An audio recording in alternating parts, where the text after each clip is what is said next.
to welcome you, brave souls, for daring the weather, the security line, perhaps, the parking, to make it here to the Military Women's Memorial this afternoon on April Fool's Day. My name is Phyllis Wilson. I'm the president of the Military Women's Memorial, and I welcome you here for another Women, Peace, and Security event. I want to welcome all of our distinguished guests, and in the interest of time, I'm going to not call out all of the names, the ranks, because I'm a soldier, and some of the Air Force and Space Force ranks, I'm sorry, they don't make perfectly good sense to me, and I'm trying to be a good joint soldier nowadays. I'm not as purple as I would like to be, but in deference to the blue side of the military, this is as close as I'm willing to go. I do want to thank our partners, because without our partners, we could not host these kind of events. So Boeing, PenFed, and certainly Booz Allen Hamilton, who showed up in force today, thank you so much for supporting our Women, Peace, and Security series.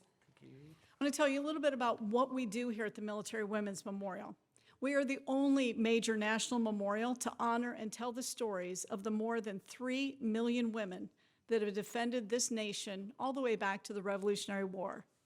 More women today are serving in the military than ever before.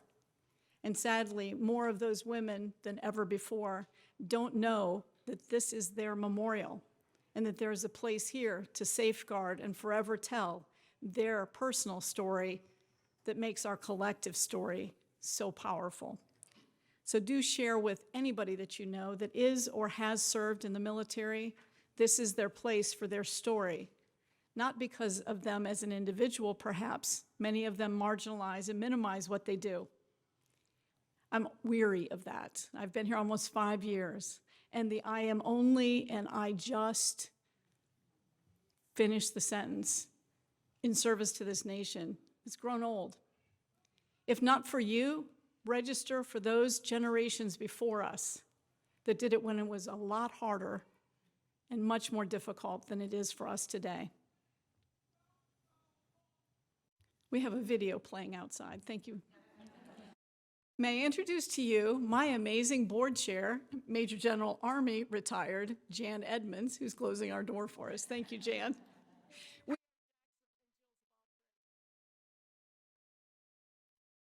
So in the fall of 2022, we launched the Women, Peace, and Security Programmatic Series, and it really has resonated and struck a great chord. Now, why did we do it back then? Because we had so many young women that had served in the Afghan military as part of their female tactical platoons that made it out in time. But sadly, some of their sisters in arms did not get out, and the Taliban did find them. But those that are here and our American Cultural Support Team women, they gathered here in the fall of 2022 to link arms again. And now we're looking, this is the 1-year anniversary of the Air Force Women, Peace, and Security Strategic Action Plan. So we want to celebrate that the Air Force is looking to the future as well. What I'd like to do at this time is move the process along. I'd like to introduce to you the Honorable Kristyn E. Jones. She is performing the duties of Undersecretary of the Air Force, the second highest ranking civilian leader in the entire Department of the Air Force. She continues to fulfill her Senate-confirmed role as the Assistant Secretary of the Air Force for Financial Management and Comptroller. And I find that amazing because Brigadier General Wilma Vaught, and we're sitting in the Vaught Center, was one of the first early adopters, early leaders in the Air Force as a comptroller. So it's perfectly fitting again. In performing the duties of the Undersecretary of the Air Force, the Honorable Jones is responsible for organizing, training, equipping, and providing for the welfare of approximately 700,000 active duty, Guard, Reserve, Airmen and Guardians, Department civilians, and all their families. She oversees the department's more than $205 billion annual budget, ensuring strategy, policy, and budget aligned with the National Defense Strategy and the Secretary's operational imperatives. Honorable Jones began her career of government service, this is why I like you, as a U.S. Army intelligence officer upon her graduation from the United States Military Academy at West Point. She earned her Master of Business Administration from George Mason University, and then she followed her time as a commissioned officer in the military with various management positions in Fortune 500 companies, including as a managing director at KPMG Federal Advisory Practice before returning back to government. Honorable Jones' career in government service continues through financial leadership roles, and we're so proud to have you here today. Ma'am, if you'll come forward and make your remarks. Thank you.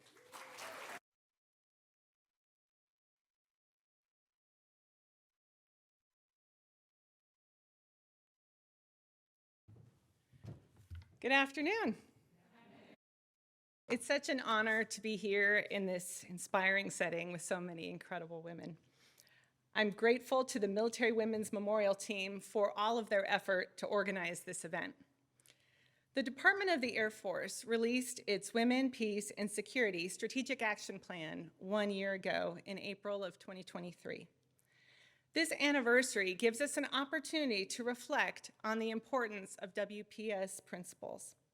And I hope you walk away from this event with a greater appreciation of just how crucial these efforts are to our national security.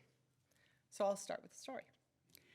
In 2010, 3 years prior to women being allowed to serve in direct combat roles, and 6 years prior to the opening of many special operations positions to women, the U.S. Special Operations community began training and deploying women to become part of cultural support teams, CSTs, in Afghanistan. Some of you may be familiar with CSTs from the incredible book, Ashley's War. These women conducted operations with SOF teams where they engaged with Afghan women in ways that male service members could not because of cultural norms. Not only did these women improve the success of our counterterrorism and counterinsurgency efforts, but they also supported the inclusion of women in Afghanistan security forces. A small number of CSTs trained women who were members of the Afghan security forces female tactical platoons, as you just heard about. During the U.S. withdrawal from Afghanistan, the risk to FTP members grew exponentially. While the Taliban allowed men to hold U.S. passports or special immigrant visas past security checkpoints, the FTP members did not have the same freedom of movement. But the women in the U.S. CST Alumni Network went to work, leveraging the relationships they developed across Afghanistan and the U.S. security community to get these women to safety. The CST alumni were able to distribute a letter signed by 46 senators, specifically naming FTPs as a group at particular risk, and in many cases connected the FTP members with several unofficial contracts on the ground in Afghanistan to get the women access to the airport in Kabul and on a plane to get out of the country. This vignette highlights why WPS principles are so important. The Women, Peace, and Security Act of 2017 makes it explicit U.S. policy to promote the inclusion of women in all aspects of overseas conflict prevention, management, and resolution, and post-conflict relief and recovery efforts. It seeks to incorporate women into peace and security decisions, not just as a manifestation of our values of equality and inclusion, though those are important, but because of the empirical evidence that their participation leads to better security outcomes. The academic research behind WPS is wide-ranging and overwhelming in demonstrating that greater inclusion of women leads to greater security.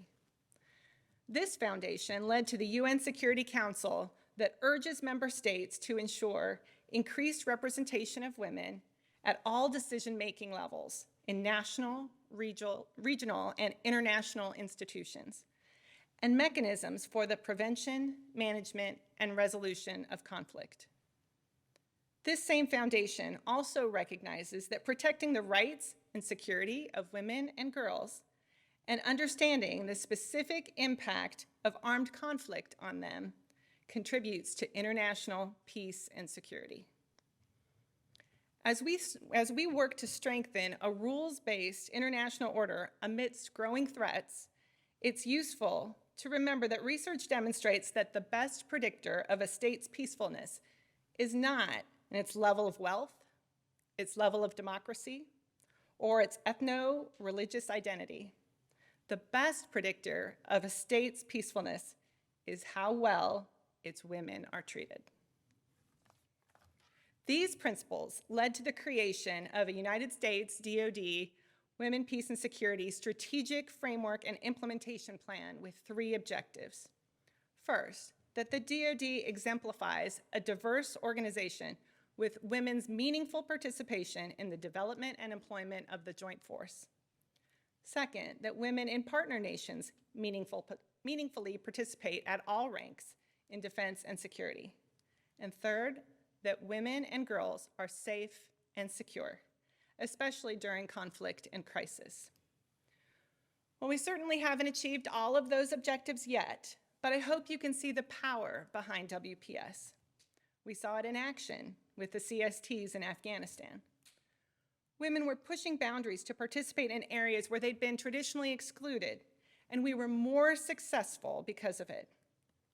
U.S. servicewomen showed exceptional leadership that paved the way for increased participation by women in partner nations.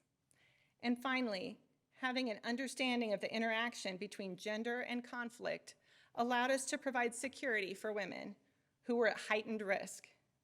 This is the vision of WPS. So we have plenty of work left to do. We're only 1 year into our strategic action plan in the DAF, so the majority of our effort has been focused on organization and training. We established an executive governance structure for WPS implementation and developed an independent review commission plan of action and milestones for FY23 and 24. We now have 242 trained gender focal points who are volunteer advocates for WPS across all functional areas.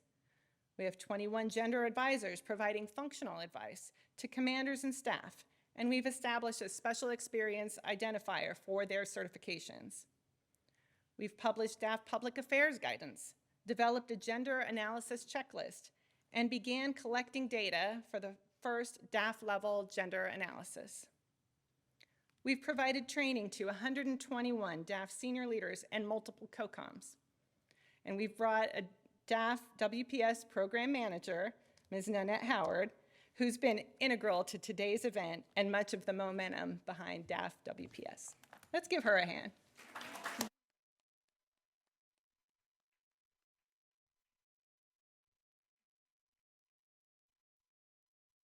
For FY24, we're focused on completing the remaining 6 of 17 milestones from the Independent Review Commission, implementing recommendations at the MAGCOM level, expanding training curriculum and capabilities, updating DAF policies where applicable, and continuing to grow the DAF Gender Network. These immediate goals are early steps toward achieving the DoD's strategic objectives and WPS outcomes to ensure women's meaningful participation in all levels of security decision-making across our own organizations and those of our partners. Another success story comes from Air Force Major Jessica I'm screwing this up, Padamta-Wicket. Sorry, I butchered that, Jessica. An intelligence officer and foreign area officer working in the Pentagon. She was the first U.S. servicewoman selected to attend the Royal Thai Air Force Air Command and Staff College, but was initially told by the Royal Thai Air Force that she could not attend because they don't allow women. After engagement from our leadership, they not only allowed Jessica to attend, but changed their policy and admitted 5 women from the Royal Thai Air Force to attend along with her.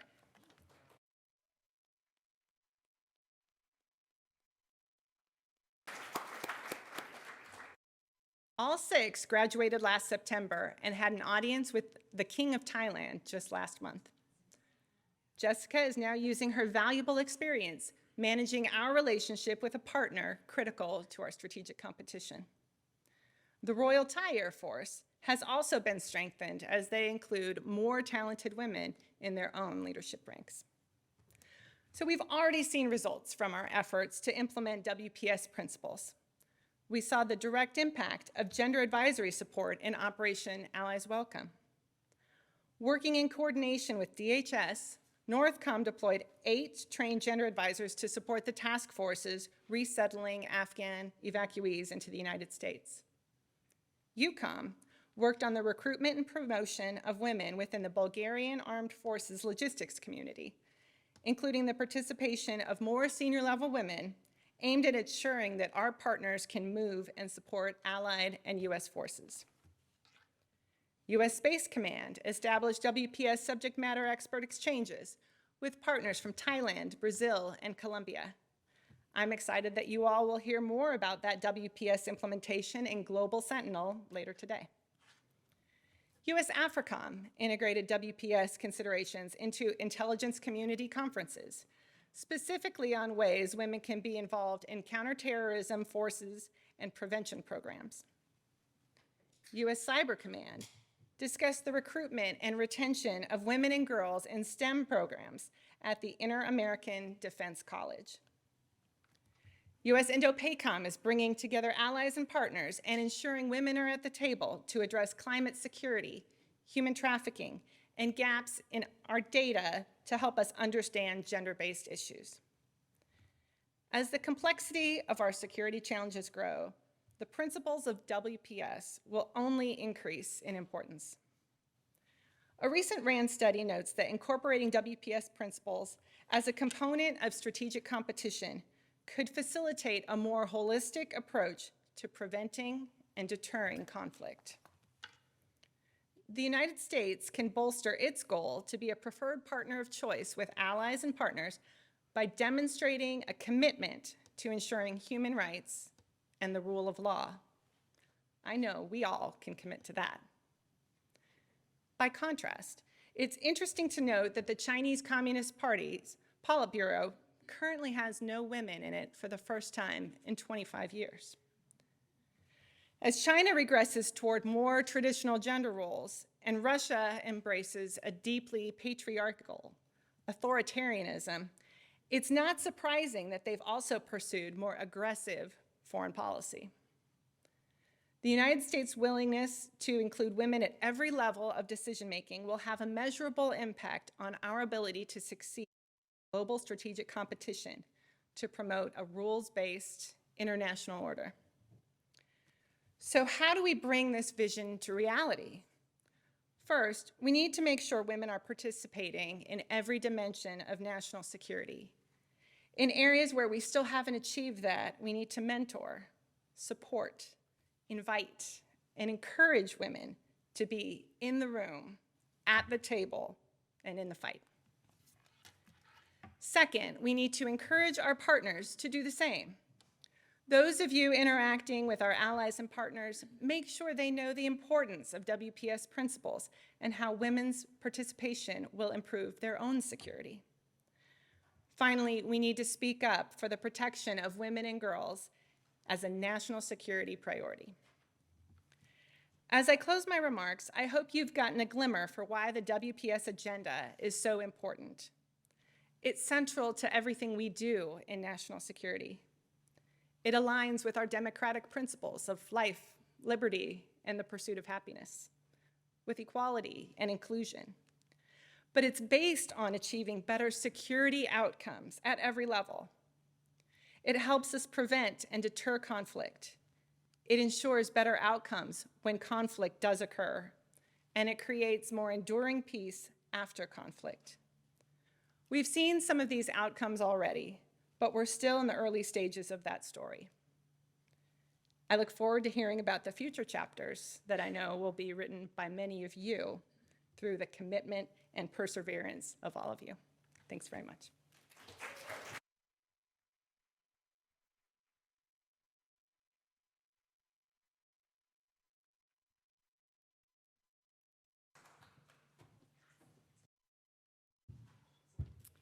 Thank you so much. That was, I didn't read her script book clearly because I felt like I kind of walked on top of your CST, FTP stories.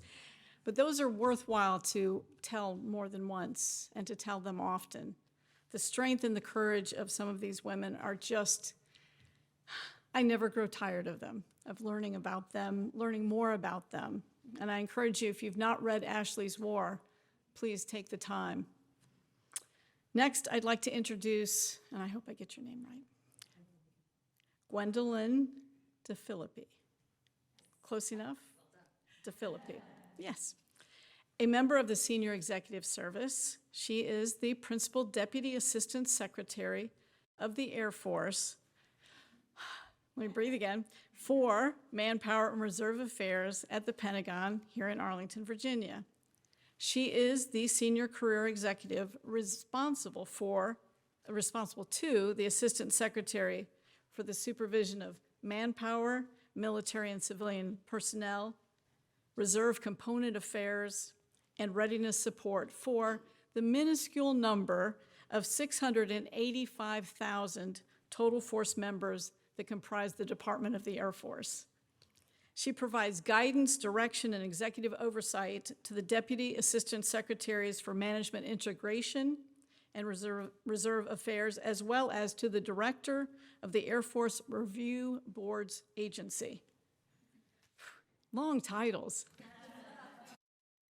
Ma'am, I look forward to you sharing your remarks with us with regards to women, peace, and security. Please join me here on the platform.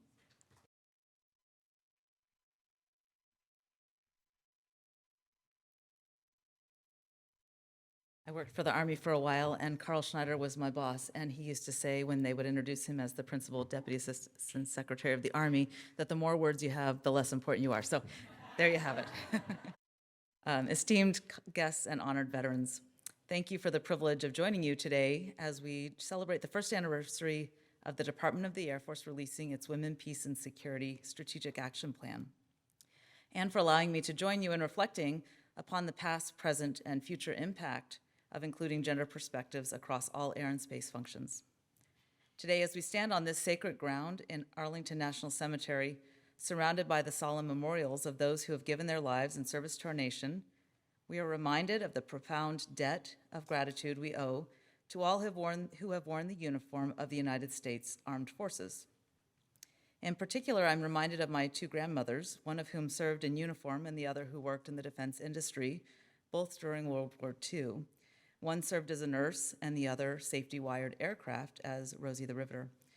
In particular, we pay tribute to the countless women who have served with courage, dedication, and distinction through our nation's history. Women have played an indispensable role in defending the freedoms, preserving our democracy, and promoting peace and security around the world. They've served as pilots, nurses, engineers, intelligence officers. They've broken barriers and shattered stereotypes. And they've proved time and again that there is no limit to what women can achieve when given the opportunity to serve. But as we pay tribute to the remarkable women who have served with courage and distinction, we also recognize that our work is far from complete.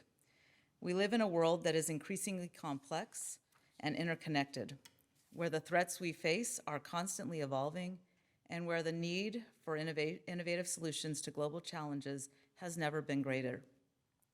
I reflect upon my own career and experiences and think about the changes in how women show up in the security space. I graduated from the United States Air Force Academy in 1996, that's last century, where women in my class made up about 10% of the cohort. At that time, we didn't realize, or at least I didn't realize, that we were a part of a small cohort, nor did I realize the strength of those women. My strongest recollection of that time was the climate, where I felt like for one woman to succeed, another had to fail. It did not feel like a collaborative environment. It felt like a zero-sum game in which we did not reach out to offer each other a hand. In not helping to build each other up and being part of such a competitive environment, we missed opportunities. We missed the opportunity to build a strong community that would support each other's service and promote new approaches. Now that I've had a lot of time away, I recognize just how amazing those women were who were part of my class and I'm so grateful that they give me the grace of joining me to move forward in a more collaborative and supportive relationship, one that lifts each other up. I just wish it had started in the summer of 1992.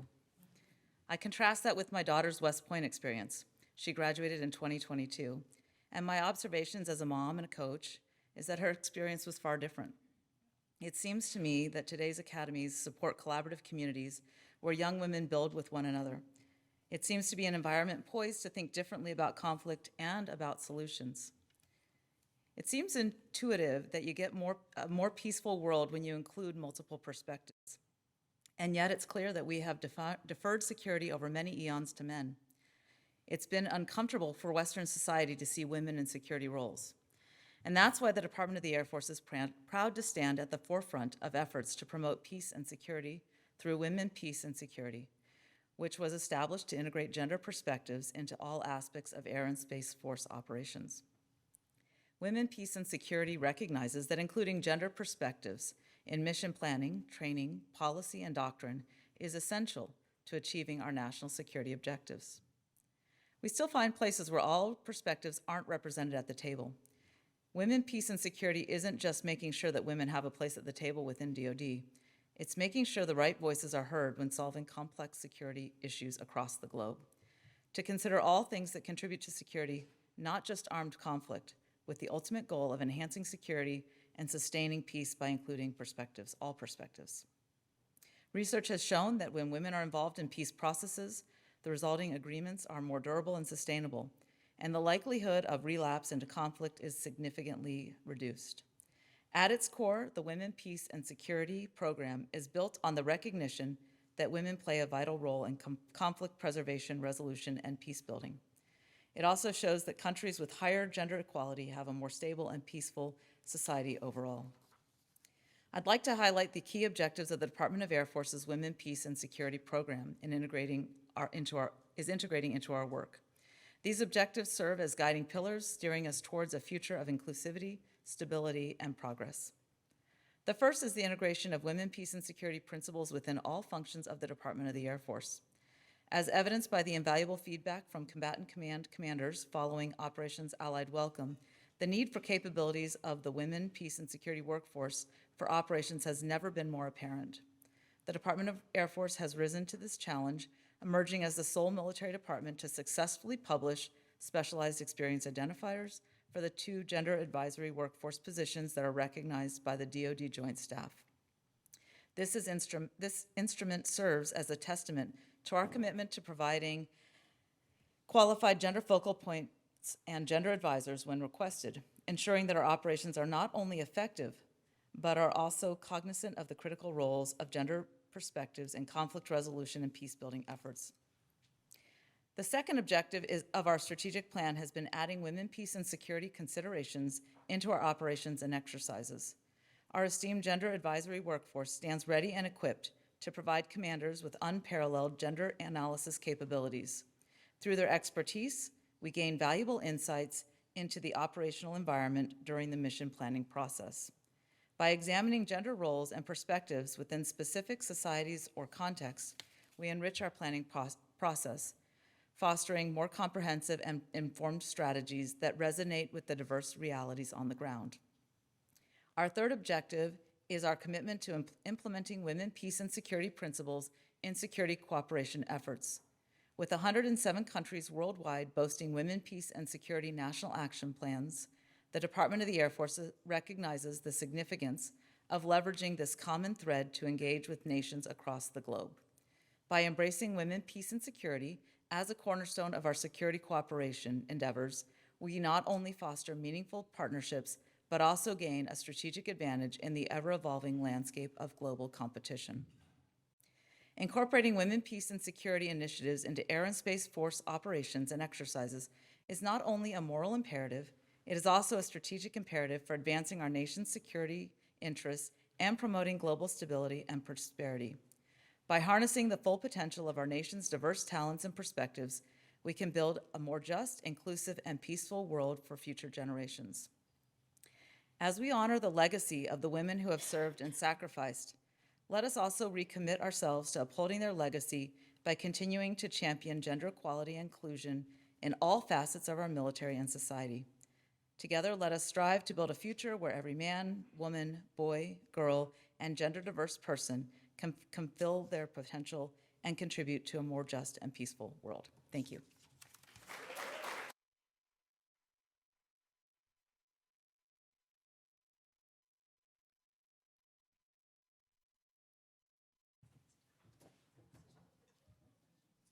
Thank you so much. You know, I have to tell you, I'm so pleased that this memorial has been utilized for the last couple of years by a number of organizations that are in the Women, Peace, and Security portfolio, including the United Nations WPS Programmatics has hosted a reception here. And I got to meet so many incredible women from across the globe that are also trying to uplift and safeguard their women and girls in their country. But we also know that the economic power outside of the military is really where the women are stepping up and making a difference. I need my notes now. That's not the notes I want. Kitty, I'm getting ready to introduce you. There we go. So we are going to have for the moment, for the time being, a one short panel conversation, but Kitty is going to help hold down the fort. We're hoping that one of our WPS experts who's trying to be on a plane from Providence, Rhode Island, to DC.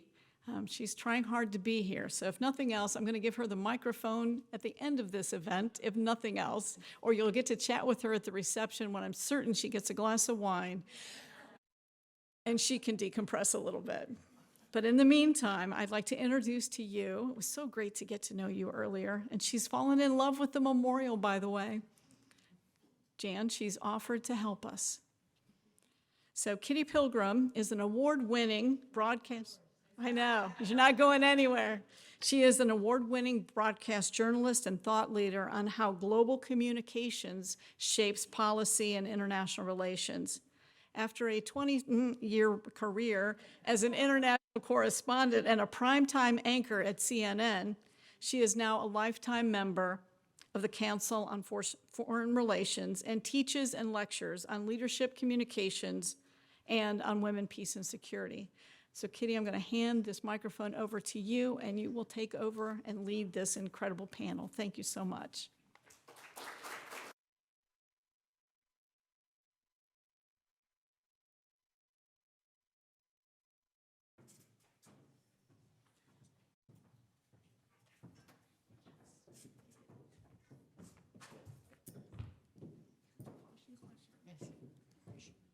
I'll join you in a minute.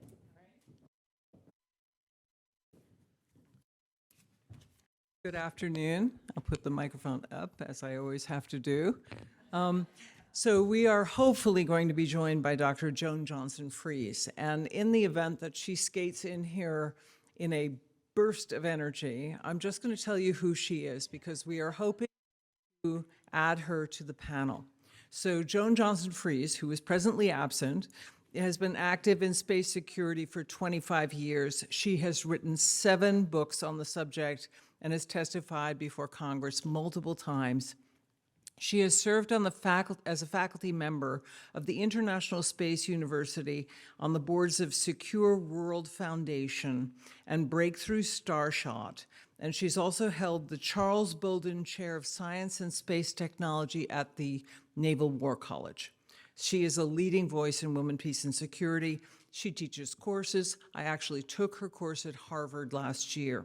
And she has written 3 books, numerous articles on women, peace, and security, and she's a senior fellow at the organization Women in International Security. So should she arrive, that is the very impressive credentials of Dr. Joan Johnson-Freese. I now turn to my panel, which is equally impressive. Brigadier General Tracy Keeker Murphy is the Deputy Director of Strategy, Plans, and Policy at U.S. Space Command, Peterson Space Force Base, Colorado. She's responsible for developing military strategies, issuing strategic guidance, planning military campaigns and contingency operations, and formulating policy in support of the combatant commander's responsibilities outlined in the United Command Plan. Okay. Air Commodore Nikki Thomas took up her post as the UK's Air and Space Attaché at the British Embassy in Washington last September. She originally joined the Royal Air Force as a fast jet navigator with an academic background in aeronautical engineering, and she has amassed over 3,000 flying hours. And among her many accomplishments is leading Middle East air operations and bases, managing integration of a UK-US carrier strike, and commanding a Tornado GR4 squadron. I am intimidated to join these ladies, but I will. And hopefully they will help us understand where we can move forward in the field of WPS.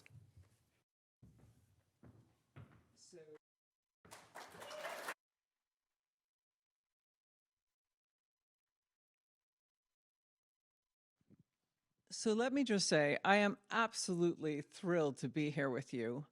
And I was at CNN for 27 years. It was a company that pioneered global satellite television.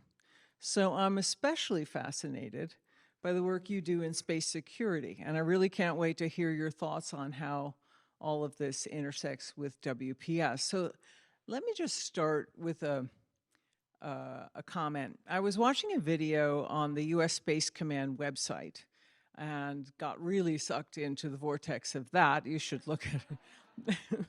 And I was struck by the quote, "Our strength comes not from our equipment, but from our greatest resource, people." I'm sure you know this, but is there an opportunity for U.S. Space Force and partner nation space programs to take a fresh approach to implement WPS principles? So what does WPS look like in the space security fields? I would like your personal impressions on how you think we can move forward. How did we get to where we are today, and where do you think we can go moving forward from your personal perspective? Okay, well, thank you very much for that question, and thank you for inviting me to participate in this. I'm really honored, to be in such an illustrious group here. I'm the one that's intimidated, and I'm intimidated because there are two leaders from the United States Space Force here with us today, three actually, with Chief back there. So I don't want to step on their opinions, and maybe this will come up in the fireside chat, but as somebody who's been in the space business for a while, even though I'm wearing an Air Force uniform, and now representing the Combatant Command, I will tell you, I think there's great opportunity. So when I got to this position about 1.5 years ago and met our gender advisor at the time, Ms. Claire Sneed, we talked a little bit about how does the United States Space Command implement women, peace, and security. I mean, we're a little different than the other combatant commands that are on, terra firma. We don't have cultures and countries and groups of people living in our AOR. And so the traditional approach of thinking about how women, peace, and security might be applied is a little difficult for us. So, does that mean we don't play? And I think that it doesn't mean that at all. I think that this is an opportunity, if there's anybody up there to have a norm or an opinion or a cultural viewpoint, right? Space can do it right from the start. And even the Space Force has leaned forward in their human capital management strategy to make sure that they are removing the barriers to service, of all kinds of people who want to participate, because people are our most important resource. Space is hard. You've probably heard that quote before from General Raymond. We need a lot of, innovation and creativity, and women think different. We just do. People from diverse communities think different, and they solve problems differently. So I think that Space Command can utilize the values and principles of women, peace, and security to help in our partnerships. We build a lot of partnerships. It is of great interest to us to partner broadly. We want to be the partner of choice when it comes to engaging with other countries. We see it as, and maybe this is the wrong phrase to use, but as a bit of a soft power tool. It's kind of that entry-level conversation, because the people we want to partner with, the countries we want to partner with, are like-minded, and they are interested in expanding opportunities for their entire population. Why wouldn't you use 100% of your working population to solve your problems in the workforce? Why wouldn't you bring people in to help you grow your economy, make you a leader in a new sector, because space is where it's going to be, right? A $1 trillion business by 2040. So that's a great way for us to find common ground with a country that maybe in many regards we don't have a lot in common with elsewhere. So it's a great opportunity for us. We can help them develop their workforce. We can, as we model the right behavior, we hope that they will also take on, some of those values in their workforce. We can give them some, ideas about how we've overcome some barriers. We've been doing this a little longer than some countries. So that's where I think we can go with it. And then I hope, we can keep all the bad behavior that happens on this planet and makes us have to worry about conflict and post-recovery and all that kind of stuff. Maybe we can just avoid that from the beginning. Because if we bring people and diverse thought into the conversation, maybe we avoid conflict overall. Wonderful. Nikki, thoughts on this? So firstly, again, thank you so much for inviting me. If you need a translator at any point, please do shout out. And I'm also quite upset that Dr. Joan's not here yet, because she was definitely the resident expert that we were hoping to rely on as we went forwards. So I think from a UK perspective, I think I sort of judge it both internally and externally when it comes to our UK Space Command. We're a year or so behind the US in terms of our setup, but internally, it's a real advantage because we're quite new and space is exciting. Space is something that people want to get involved in. It covers all domains. We're not sort of stymied by boundaries, and it's something that a diverse population is really keen to get involved in. So at the moment, UK Space Command is using that to their advantage. They're using it to entice the talent, as I describe it, and generate a sort of a workforce that actually represents that diverse community across the whole of the military. So that's something we're looking at internally in UK Space Command. It's difficult because, again, the way our Space Command is working, we have people sort of flit in and flit out of it, and we want people to stay and continue to represent as they go forwards. And also externally, I think we all know space is huge. My joke of it only is that happens at night is still going down well with our Space Command. But at the moment, what we need to understand is no one can go it alone. Partners and allies are absolutely critical. And yes, the US is slightly larger than us. I listened with great envy at the size of your Air Force when ours is just over 30,000 regulars. And our Space Command is only in the hundreds. It's not that big. So when we look at what we want to achieve in space in terms of capabilities, equipment, and normalizing activity there, we're all going to have to get in there together. And women, peace and security is kind of critical to that. As Tracy talked about, it means we can sort of lead the way for those partners and allies who aren't quite there in their thinking on that side. But also, we can get together and collaborate and make sure that we're doing this together for the best of the nation and the globe. And if we look externally at women, peace and security, space offers such advantages. It gives us the satellites. We can see what's going on. We can call out our adversaries.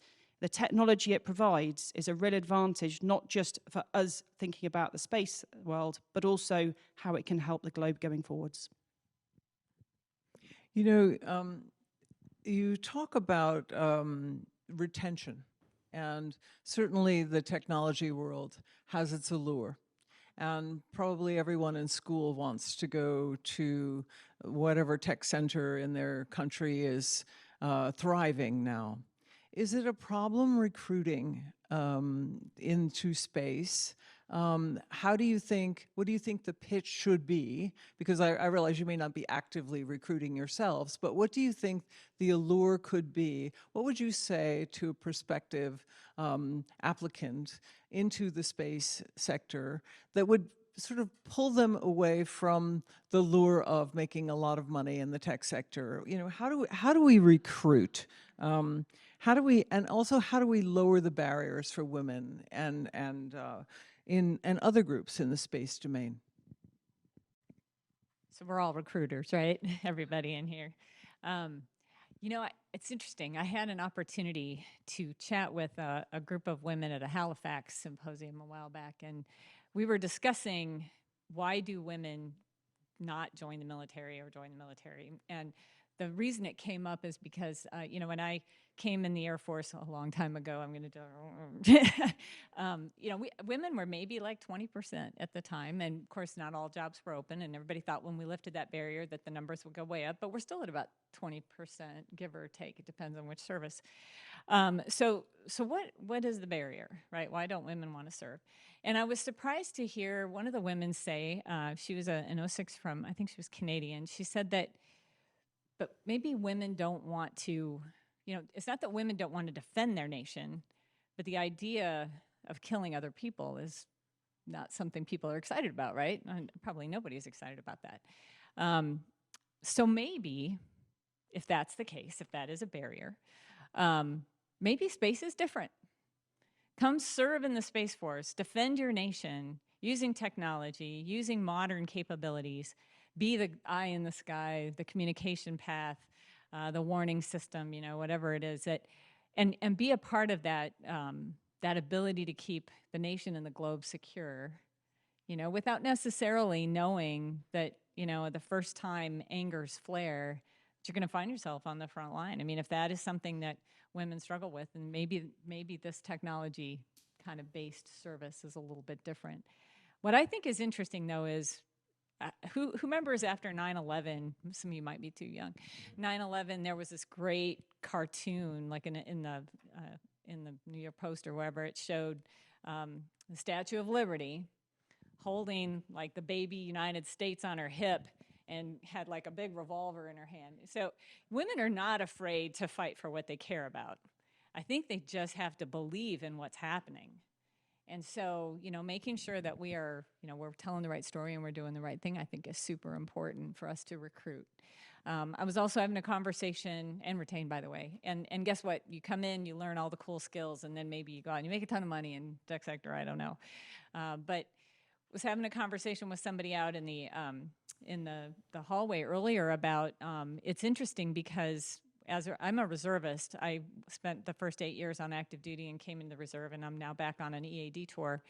But it was interesting to me that throughout my time in the reserve, all of our, probably 90% of our GOs on the reserve side, on the space side, were women. They were all women. It was interesting, at one point there were 4 of us female GOs and just 1 guy. Right, so there is an opportunity, you know, for women to serve and to do great things, and so we can retain them. We just have to make sure that we are giving them valuable things to do, things that they believe in, that we're, you know, that we're telling a compelling story. So again, I don't think anyone actually joins the military to be rich. So you've got to think about what makes you want to join, and it's to do good. It's to do good around the world, and that is the single message that it can be portrayed. And I think space really sells that message. I think it's a really clear message from the space community of how it can do good as it goes forwards. Again, exactly the same idea is also you can't be what you can't see.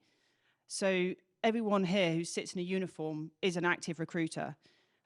Those who are going up in the ranks, those who are at the top of the ranks, doing brilliantly, them being visible and making sure that everyone can see that and sort of and help people recruit, I think is also really positive.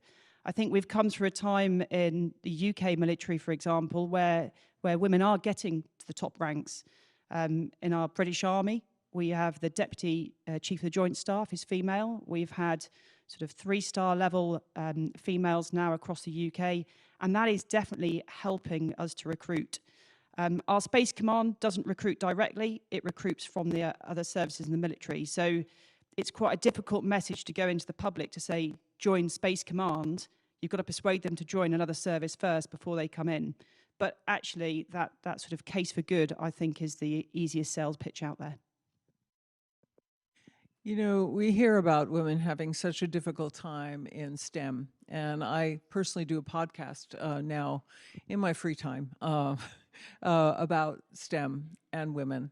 And so I guess I would like to ask you, how did you arrive at your career paths, and how did you, I mean, you're very accomplished women, how did you get into your fields? Did you feel a barrier to entry in STEM? Did you start in STEM, or were you English literature majors? And just tell me a little bit about your personal journeys in getting to where you are today. Sheer dumb luck, right?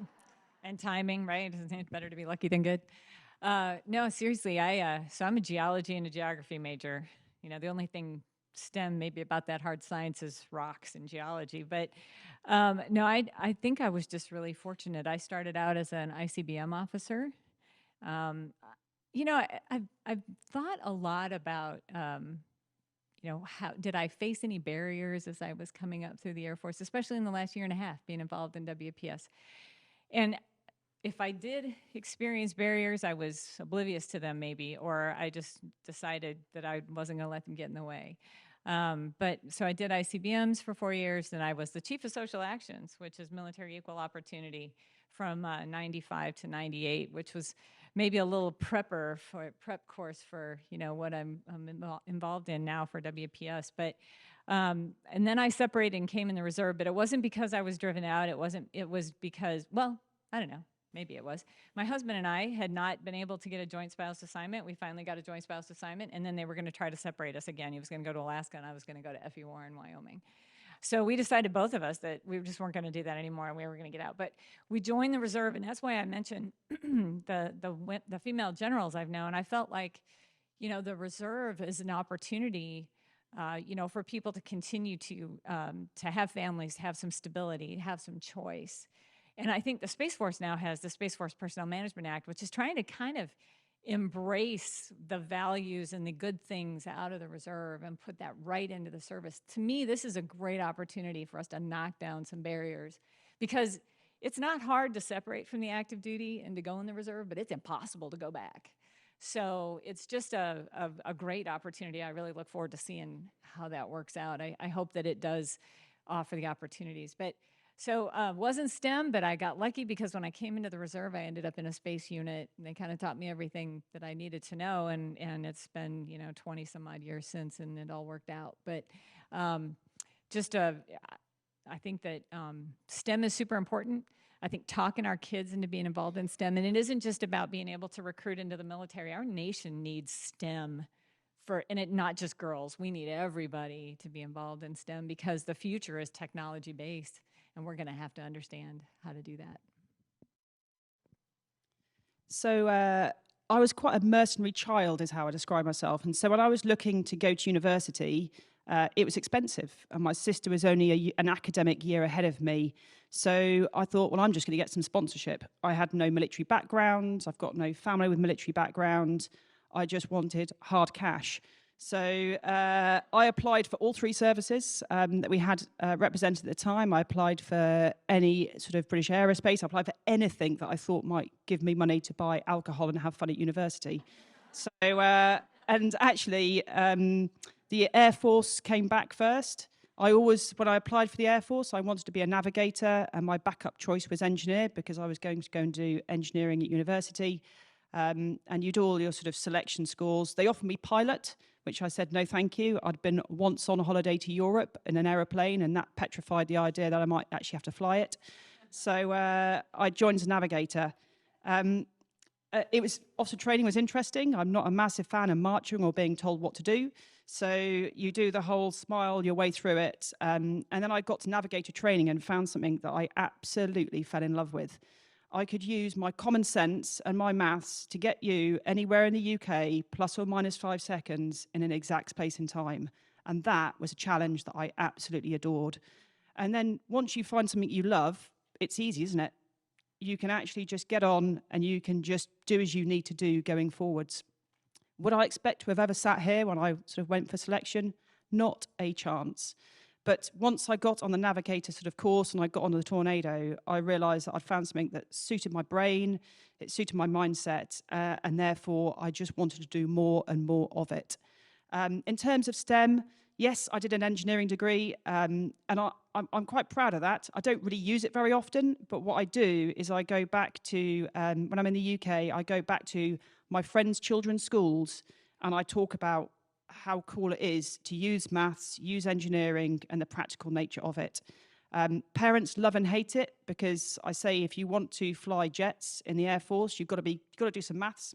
I used maths, basic maths every single day when I was in an aircraft. But also, you've got to be good at video gaming. You've got to have reactions. So parents love the maths. They don't quite like the video gaming analogy. But both those things are important. A fast mind and ability to use those techniques are really important. And then I've just picked jobs I enjoy. We don't always get a choice in the military, but you can be slightly subversive. If you find a solution to a career manager's problem, then you can actually make it work for you. And I just have always picked things that I enjoy. And from then on, good things happen. So that's sort of my story as we go through. It's been a surprise journey, I suppose, but I'm still doing something I absolutely adore out here in the US. Again, I feel like any job where you can leave it better than you found it and make a bit of a difference is a job for you. We should just embroider that on pillows. I love that expression. Now I'm going to display my gross ignorance, right? So because I'm going to ask you about how can space-based capabilities be used and impact conditions and operations on the ground relating to WPS. And thankfully, in suggested questions that someone supplied to me, they gave me a couple. So that really helped me to understand what I was asking. So they suggested maybe satellite communications for rural schools so that girls could access education, detecting gender violence and human trafficking by satellites, perhaps, or early warning for climate crisis. So I'd like you to sort of free associate in your vast knowledge and see where you think WPS could be advanced using your fields. So I think Nikki kind of talked about this a little bit, being able to kind of see, maybe what is happening on the ground. That's the contribution that space can provide using those systems. But to the other examples, so it's interesting that in many of our allies' space strategies that they have written over the years, especially I think of like Canada and Australia. Imagine large land masses with people kind of clustered in certain areas and then just sprinkled lightly elsewhere. Satellite technology can provide communications to some of these, groups that are out away from everybody. And it isn't just, women in this case. It's kind of disadvantaged groups or maybe indigenous populations who just live far away. But there's an opportunity to connect your society. And particularly, though, for women in conflict zones, if they only had access to better communication, to better warning systems of maybe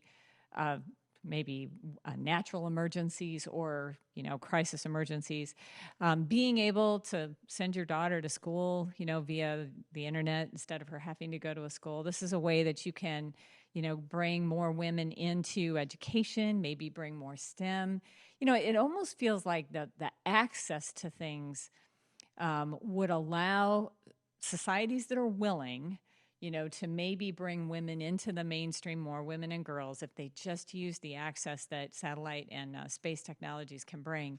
There's an opportunity to rise those females up, those women and girls, and other disadvantaged populations to a place where they're now maybe in a more equitable state with the power status that's in place in that country. Because I think in a lot of ways that's the challenge we have, right? We have countries that say they're willing to bring women in, but the women aren't qualified. Well, the women aren't qualified because they didn't go to school as a young girl or they didn't have opportunities to get that experience. So somehow we've got to change that math calculus, and get women more capable of being a part of those processes because they have the right experience and the right exposure. So I think that's ways that using space capabilities can encourage, that development. And it's not just U.S. Space Command's job to do that. It's the Space Force providing capabilities, but it's really the civil and commercial side that are going to provide those capabilities. And there's tons of opportunity there. I've probably not got much more to add. I think, again, it's easy to think of it in a military mindset, but actually it's all the capabilities outside the military that also add the massive value. So either the satellites, the big eye in the sky, if you can see everything and you can tell people about it, that's got to be an advantage. And the access to technology, as Tracy talked about, is absolutely key to for women, peace and security. Kitty, if I can just add something too, what we have found when we do, outreach with partner nations, they really want to grow their space capabilities across the board because it's good for their economy. It's good for them as a nation. It gives them information. It can make them a leader, competitive with neighbors, perhaps. It's great to encourage them to think about how this can, make the 50% of their population, most populations about 50 men, women, right? 50% of their population now is better prepared to make them a powerful nation moving forward using modern technology. So it's a partnership thing too. I'll add a personal note here. I actually joined CNN because I was working in diplomacy. I was doing a graduate internship in Brussels, and I was in the cafeteria line, and there was a TV up on and all the diplomats were watching the TV. And I said, what are you all watching? And they said, that's CNN. And I said, what's CNN? Because it was so new. And I think it was about a year old. And they said, well, that's a new global satellite television network that's going to do 24-hour news in English all around the world to 195 countries. And my brain just exploded because I realized that the diplomats were sitting around tables and that this would be an incredible force to join countries that had never been connected before. And so I actually, after I finished my internship, diplomatic internship, I went to CNN, which at the time in the New York Bureau, there were 35 people. And walked in and said, I need a job. And they said, you're way overqualified and we don't have a job for you. And I said, I will take anything. I will empty the waste paper baskets, because I was so convinced that this kind of communications would make a different world, peaceful world. And they said, well, you can type the names of the guests in the overnight shift from midnight to 5. And I took that job. And I must say the parental approval rating was not high on that. But so it wasn't a glamorous career to start, but it did become the vision that I thought that, that evolved, that this communication would eventually connect the world and create understanding, peace, exchange of ideas. And when people ask me about global communications, and I do a lot of lecturing about women, peace, and security and leadership communications, I say communications are still the key, even though we're having the downside with all of the negatives on social media and all that stuff, that the communications will still lead the way to better understanding and peace. So that's my 2 cents, and I even feel humbled saying it in such company. I would love you to explain to me a little bit about Global Sentinel and how important partnerships, we've been referencing partnerships in many of the comments today. How do you see it, and how do you think partnerships strengthen WPS? So Global Sentinel is an exercise that we do that brings, I think 25 nations attended this last year, come together and kind of work through some exercise scenarios about space domain awareness, essentially. So space domain awareness is just understanding what's going on out there, seeing what's going on, trying to put meaning behind it. U.S. Space Command partners broadly, and really this was started when it was Air Force Space Command before, to share information about what's going on in the domain broadly, because there are a lot of countries and commercial entities and civil people out there in the domain. And you can't really manage what's happening out there if you don't know what's going on. So the intent of the exercise is to bring a lot of countries together. Again, it's kind of that foundational level when a country's trying to figure out if they want to get into the space business, from a military perspective. What is it that they can do? What can they contribute? What will they get out of it? This past year, we did a Women, Peace, and Security event at the beginning of Global Sentinel, just when everybody was kind of getting their feet under them. And I will say, I kind of feel like it was a little bit of it didn't spark as much interest as I had hoped. I think next year we'll do better with understanding the group. But it's a room full of military, mostly men. There were a few women. folks who are interested in space, and some of them may have never even heard of women, peace, and security. It may not have even trickled down to them in their daily lives. And so when we asked, if they're aware of it and what the value of it is, there was just a lot of people staring back at us on the panel. So I think what I was actually just thinking about this today. In order to make Global Sentinel better, I think what we need to do is give these teams homework before they come and ask them, how is space being used in their country to improve the lives of 100% of their society, women and girls and other disadvantaged groups, so that they can start thinking about how they might actually utilize space capabilities and the partnerships they can create with other nations using space capabilities to put themselves in a better position.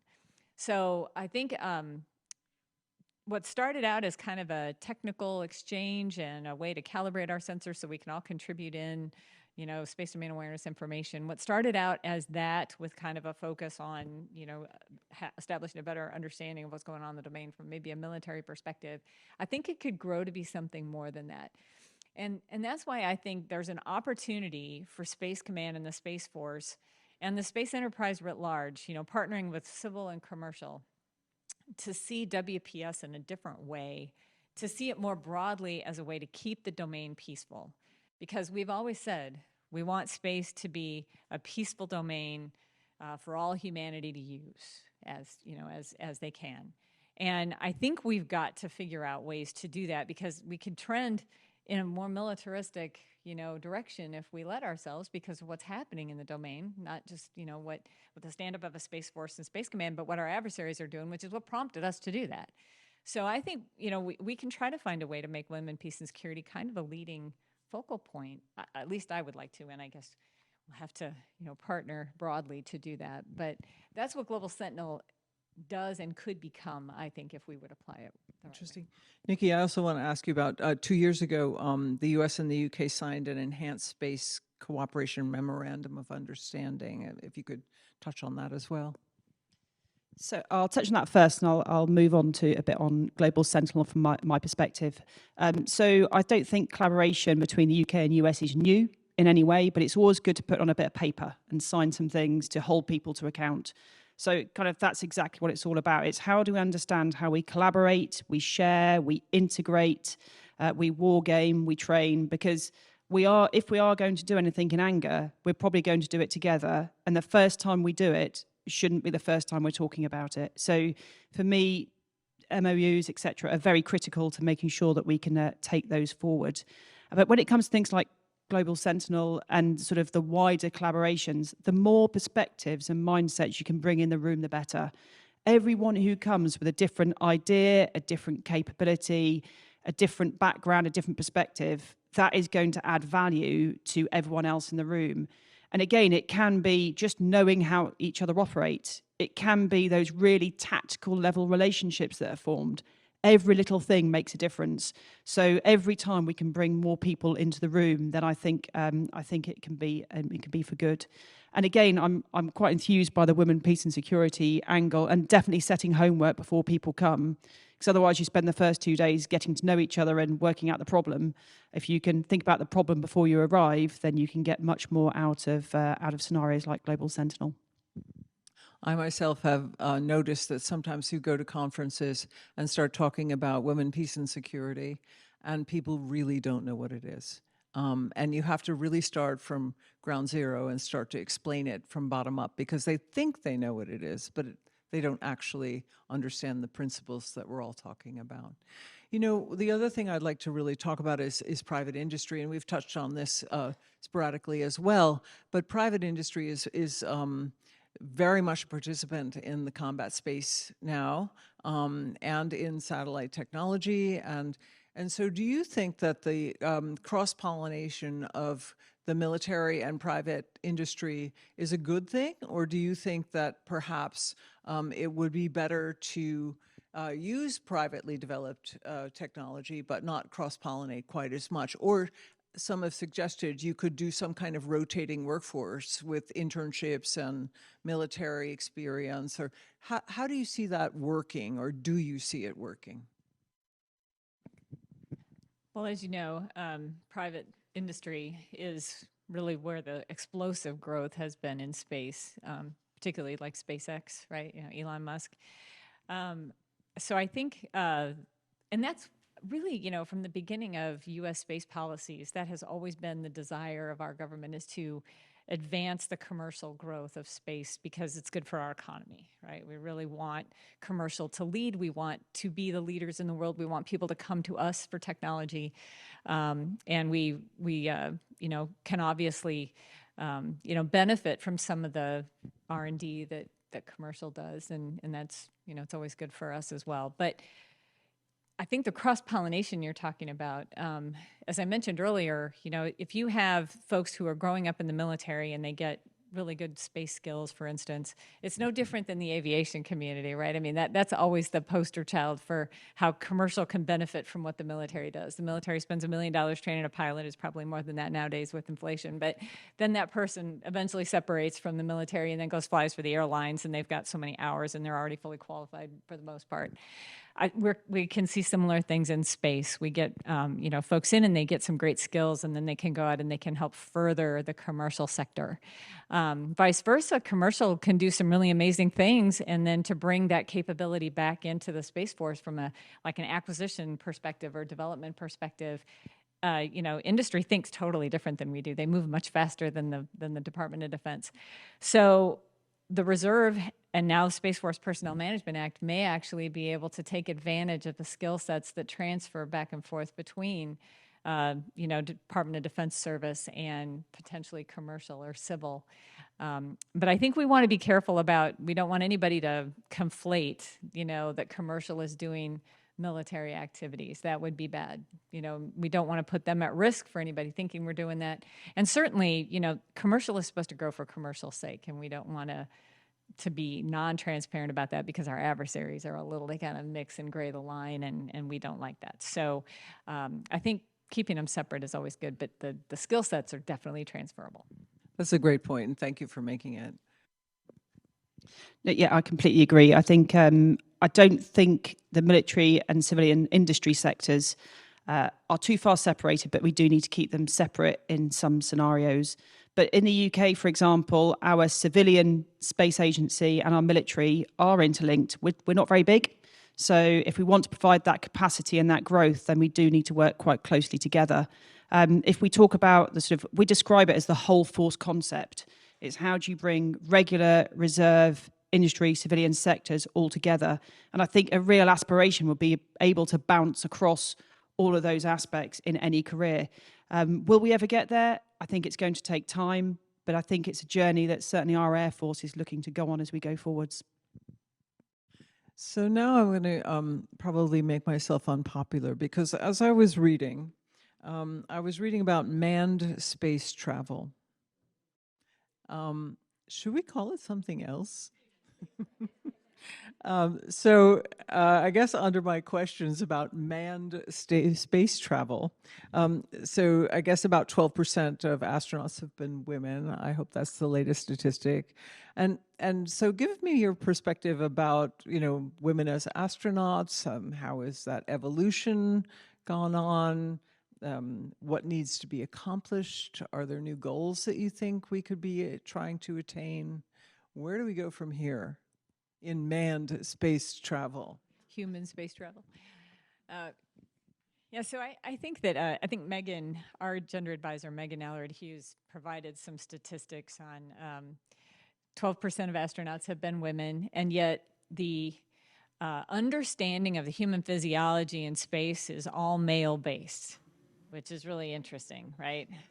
Women are not men, you know, so you can imagine there's just differences, and those are not really considered. So obviously we have to fix that, you know, and that's probably going to be the civil and commercial side. Maybe commercial will get in front of civil on that one, because commercial has a lot of big plans.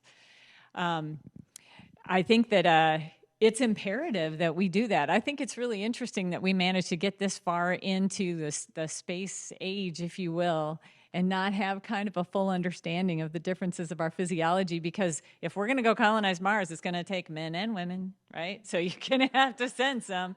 So we're going to have to figure that out. We have got to work it through.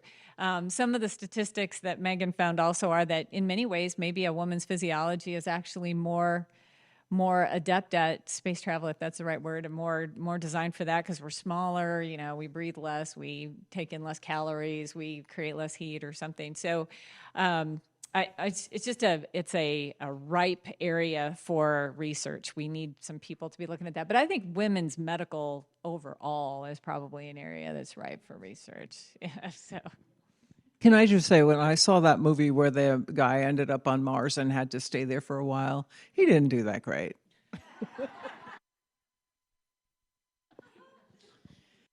I agree. I think it is wider. For example, in the aircrew world, there's not that much advancement in understanding how it impacts females over males, the kit we get given, etc. I think we've got a long way to go before we consider thinking about the space side of it. But I'm definitely, if they need anyone, I'd love to go.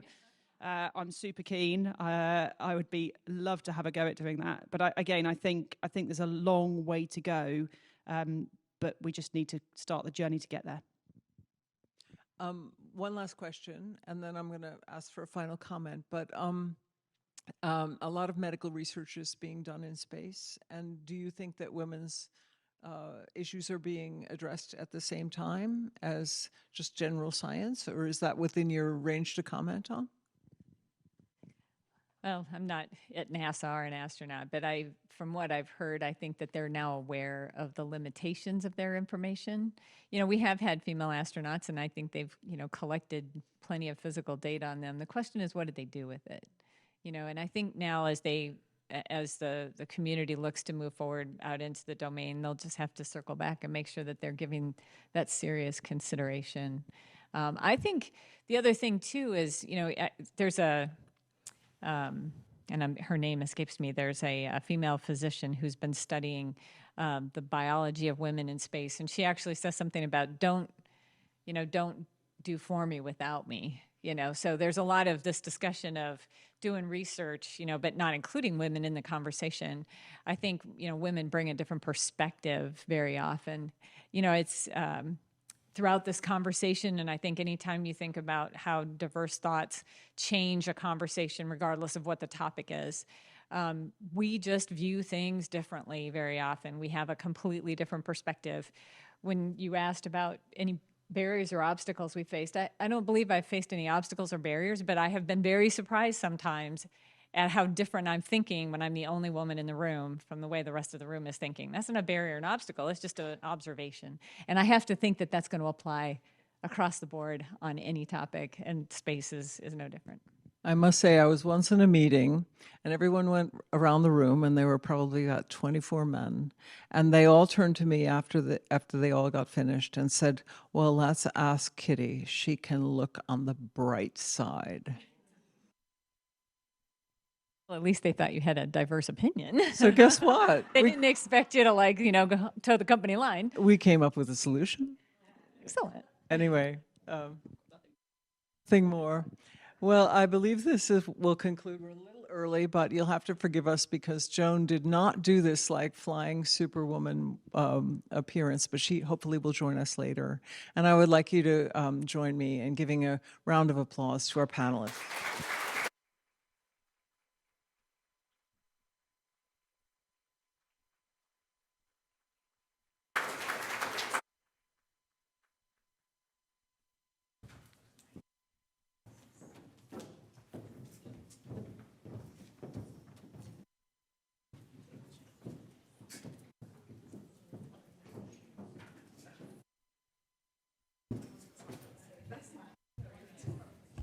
Okay, ladies and gentlemen, before I introduce the next part of the program, we are going to have a 10-minute bathroom break, so come on back when you are ready.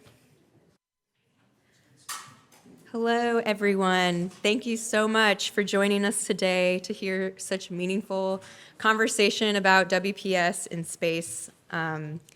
My name is Erin Toney. I am the WPS Gender Advisor for the U.S. Space Force, serving under SAFMR leadership on the WPS Program Management Team. I also want to thank the Memorial and Ms. Pearl for allowing the Space Force WPS team to collaborate on this event today, and also for allowing me to introduce our final speakers for today's program. This U.S. Space Force fireside chat features two powerhouse leaders who are instrumental in the stand-up of the DoD's newest military service. First, I would like to introduce the Deputy Chief of Space Operations, Lieutenant General Deanna Burt. As the Chief Operations Officer, Lieutenant General Burt has the overall responsibility for operations, sustainment, cyber, and nuclear operations for the U.S. Space Force. Lieutenant General Burt has over 30 years' experience in space operations and has held numerous command positions at the squadron, group, and wing levels. She will be joined today by Lieutenant General retired Nina Armagno, who concluded her 35-year military career as the first Director of Staff for the U.S. Space Force. Prior to that role, she was the only person to have commanded both launch wings in the U.S. Air Force and was the first woman to commission as a general officer in the Space Force. Lieutenant General Armagno has also recently been named as a Military Women's Memorial Honorary Board Chair.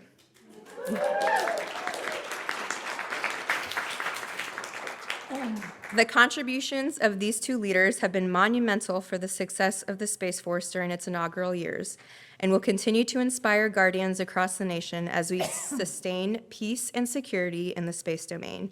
Please join me in welcoming Lieutenant General Deanna Burt and Lieutenant General retired Nina Armagno.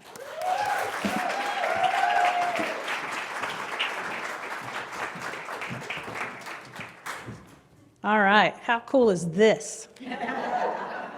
Did you know the cameras were going to be on, Spice? Yeah, I don't know. They didn't know they were filming us, because this could be good. And we're at the end of the day. I am honored to be here today. One is just to say great things about this amazing leader next to me.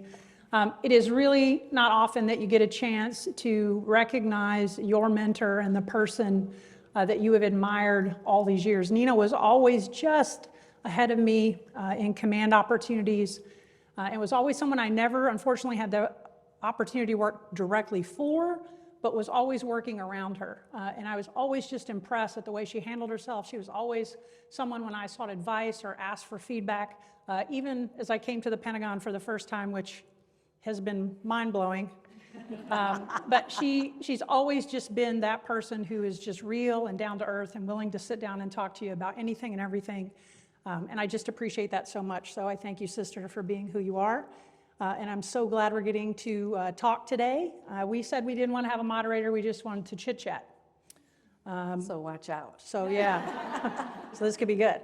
All right, so one of the questions, so we were like collaborating as each of you, the different speakers were talking in that last panel. So we're going to kind of riff off of you guys a little bit. A lot of you guys talked a lot about, Nikki talked about, growing up as a woman in the military. And one of the questions we had was, what was it like to grow up in the space and missile business as we were growing up? So Well, what was it like? And before I dive into that, I want to thank the Military Women's Memorial for having this event today, of course, and to you, General Burt, because I know how busy you are.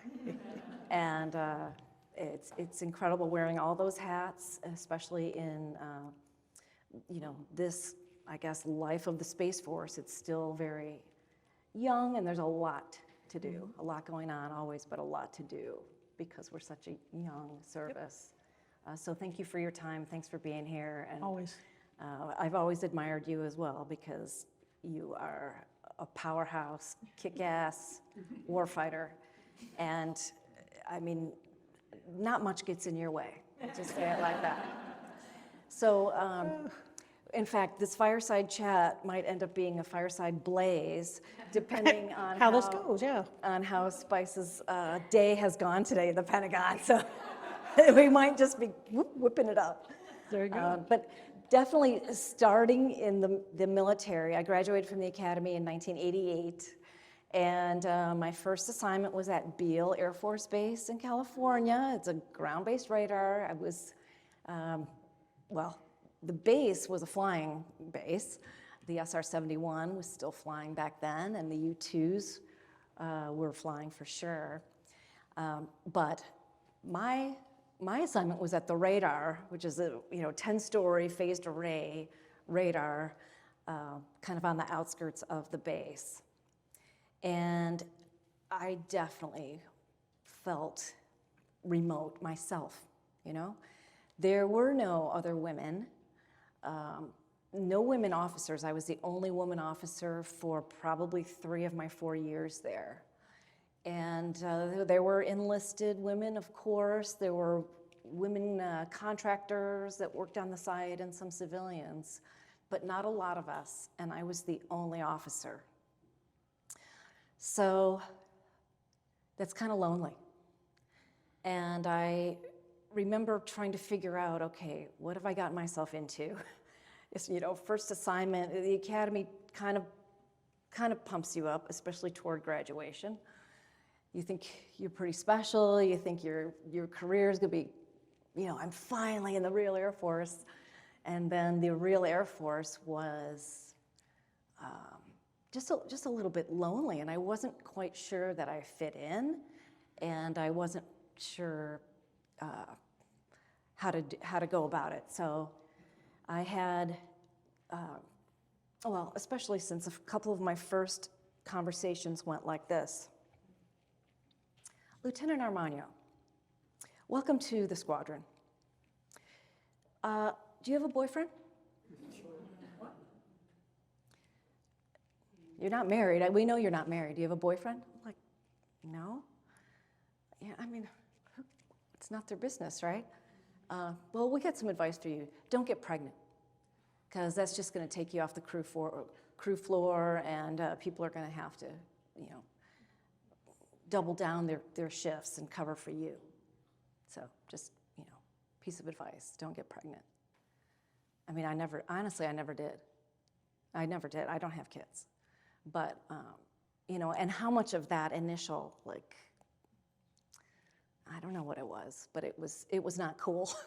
And how much of that really kind of planted a seed in me as a young person, thinking, gosh, well, I can't do my job and be pregnant, so I'm going to just try to do my job. Luckily, there was some counterweight to this initial leadership I was getting and mentorship from some real amazing people. The lead civilian, the lead engineer for the whole site was a man who said, welcome to the unit. His name was Chet. Welcome to the unit. He's like, you want to really be good here? I said, yes, sir, I want to be good. He said, then, even once training is done, keep in those books, stay in those books, and really learn your weapon system. Know it better than anyone else, and you are going to make a huge difference here. And so that's what I did. My early career followed his advice. Be the best I could be on my weapon system. I followed that advice for my second assignment and third, while it was still more of the tactical knowledge that I needed. And it was a great way to start my career, despite some of the early, again, leadership and advice I was getting. What was your degree in? Biology. So there is STEM, and I would argue geology is a science. Biology was my degree, and it's a science. So I feel right at home with the rest of STEM type of topics. So I'm a lot like Nina in that I did ROTC. I was looking for money to go to college, and I chose to go to the best drinking place ever, Embry-Riddle Aeronautical University in Daytona Beach, Florida. So that's why you want to come back to Florida. Exactly. Now, I grew up on the Space Coast in Jacksonville, Florida, so I grew up as a person who was always very interested in space, part of the scene, watching the shuttle program as a youngster. Everything about space just enamored me. And so I grew up in a blue-collar family that, I mean, from kindergarten, my dad would give me speeches about, Deanna, Daddy cannot pay for you to go to college, so you're going to have to figure out how to go to college. And so I tell many people I played a lot of sports, but I wasn't Michael Jordan at anything. I did a lot of AP and honors courses, but I was not a Rhodes Scholar. But I was well-rounded enough that when the 80s ladies who paved the way for us, and they started looking for more women in the mid-80s to go into the military, at 1987 when I graduated high school, the ROTC scholarship was there and waiting, and so that's how I went to school. But they wanted me to pick a STEM degree. So again, I am going to school in the state of Florida, so there wasn't a lot of computer science or those kinds of things. I did not have a computer in my home. And so they were like, you can be computer science, math, physics, or engineering. Which one would you like to do? And I'm like, well, what am I going to do with math? It's really cool, and I'm good at math, but what would I do with a career? Because again, I was thinking I was doing foreign Finnish. So I'm like, I don't know what I'm going to do with math. Physics, okay, maybe. There might be something to do with that. Computer science, I don't know what a computer looks like, so I really don't think that's a non-starter from the beginning. So really engineering sort of started to attract me because there were many ways I could go with that career field on the other side. So that's what I chose. Not having anyone in my family in the military that was still alive. I had uncles who had served in Vietnam, but I had not grown up with many military influences in my family. So really had no idea what I was getting into, but I knew it was school and I wanted to go to college. And so came in, Embry-Riddle was 10-to-1 guys to girls, the school itself. So you were very well sought after. Guys would go, hey, even to this day, someone will go, when did you graduate from Embry-Riddle? And I go, 1991. Oh, do you know Joe? Or they'll name some guy. And I go, dude, you understand there was like 10 guys to every girl. I did not know every man in the school. I'm sorry. He goes, well, they said they know you. I go, of course, because I was one of only so many women. So yeah, you're automatically popular. When I came on active duty, I was unusual. I was originally supposed to go to Colorado Springs after undergraduate space training in Denver. I was supposed to go to the first Space Operations Squadron, which was then doing launch and early orbit of a lot of our space capabilities. And while I was at undergraduate space training, I watched all the people in the classes in front of me keep giving up this job to Holloman Air Force Base. And I said, what is that job? And they go, oh, well, it's a data mast. We can't really tell you what it does. And I'm like, oh, okay, I want to go do that.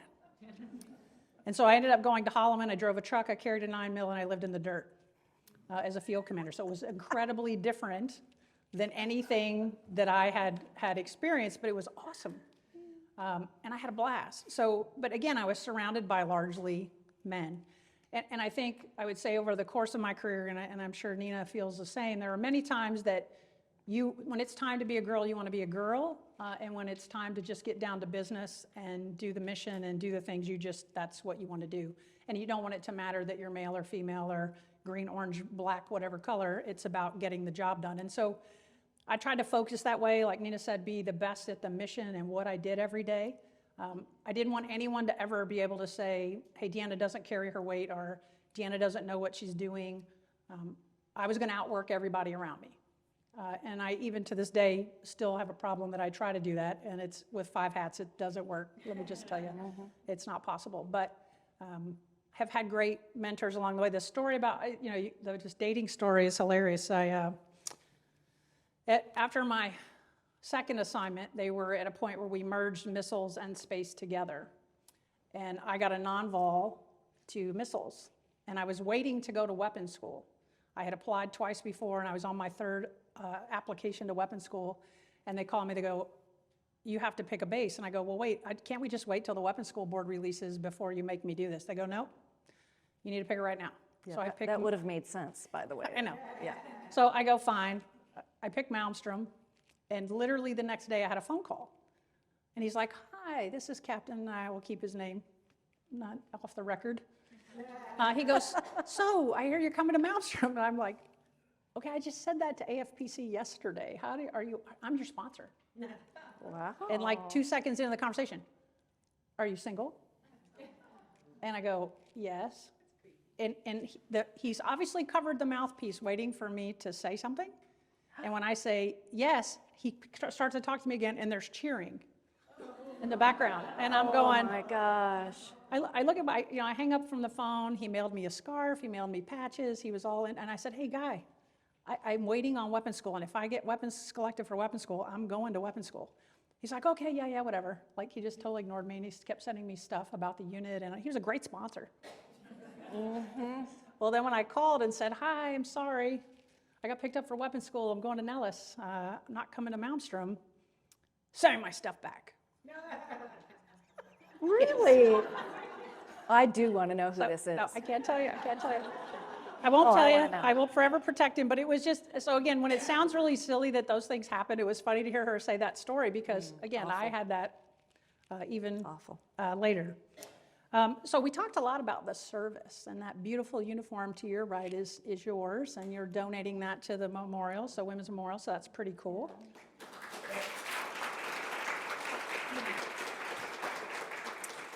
We both went on that journey together, so share with the audience where you were and sort of how you got pulled into the standing up of the Space I Force. was going to ask you the same exact question. Where were you when the Space Force got written into law?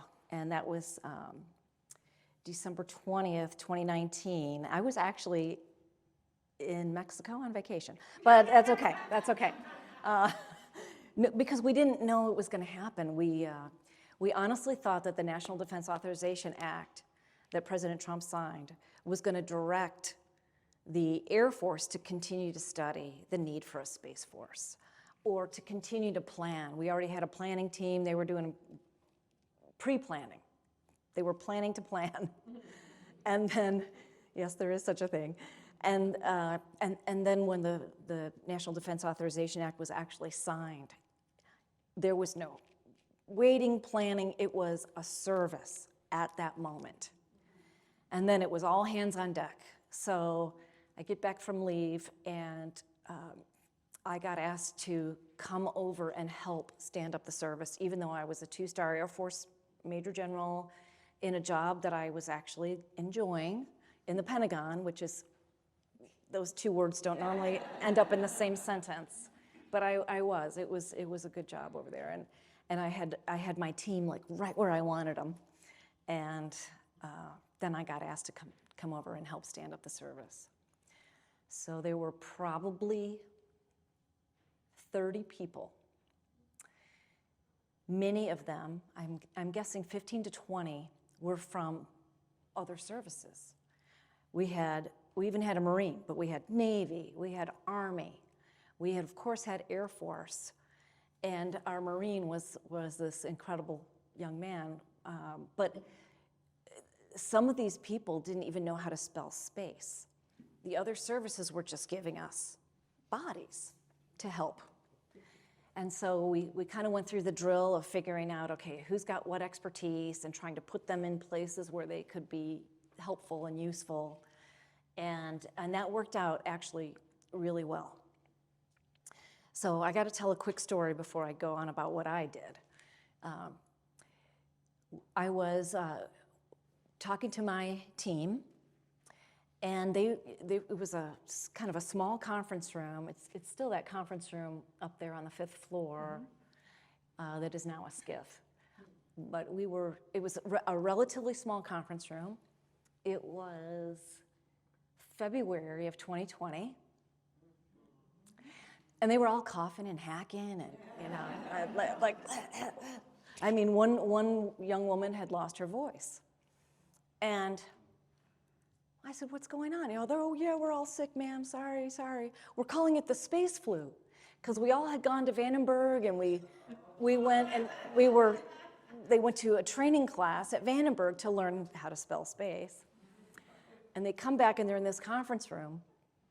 And I said, well, I hope you guys get over whatever it is, because we got a lot of work to do.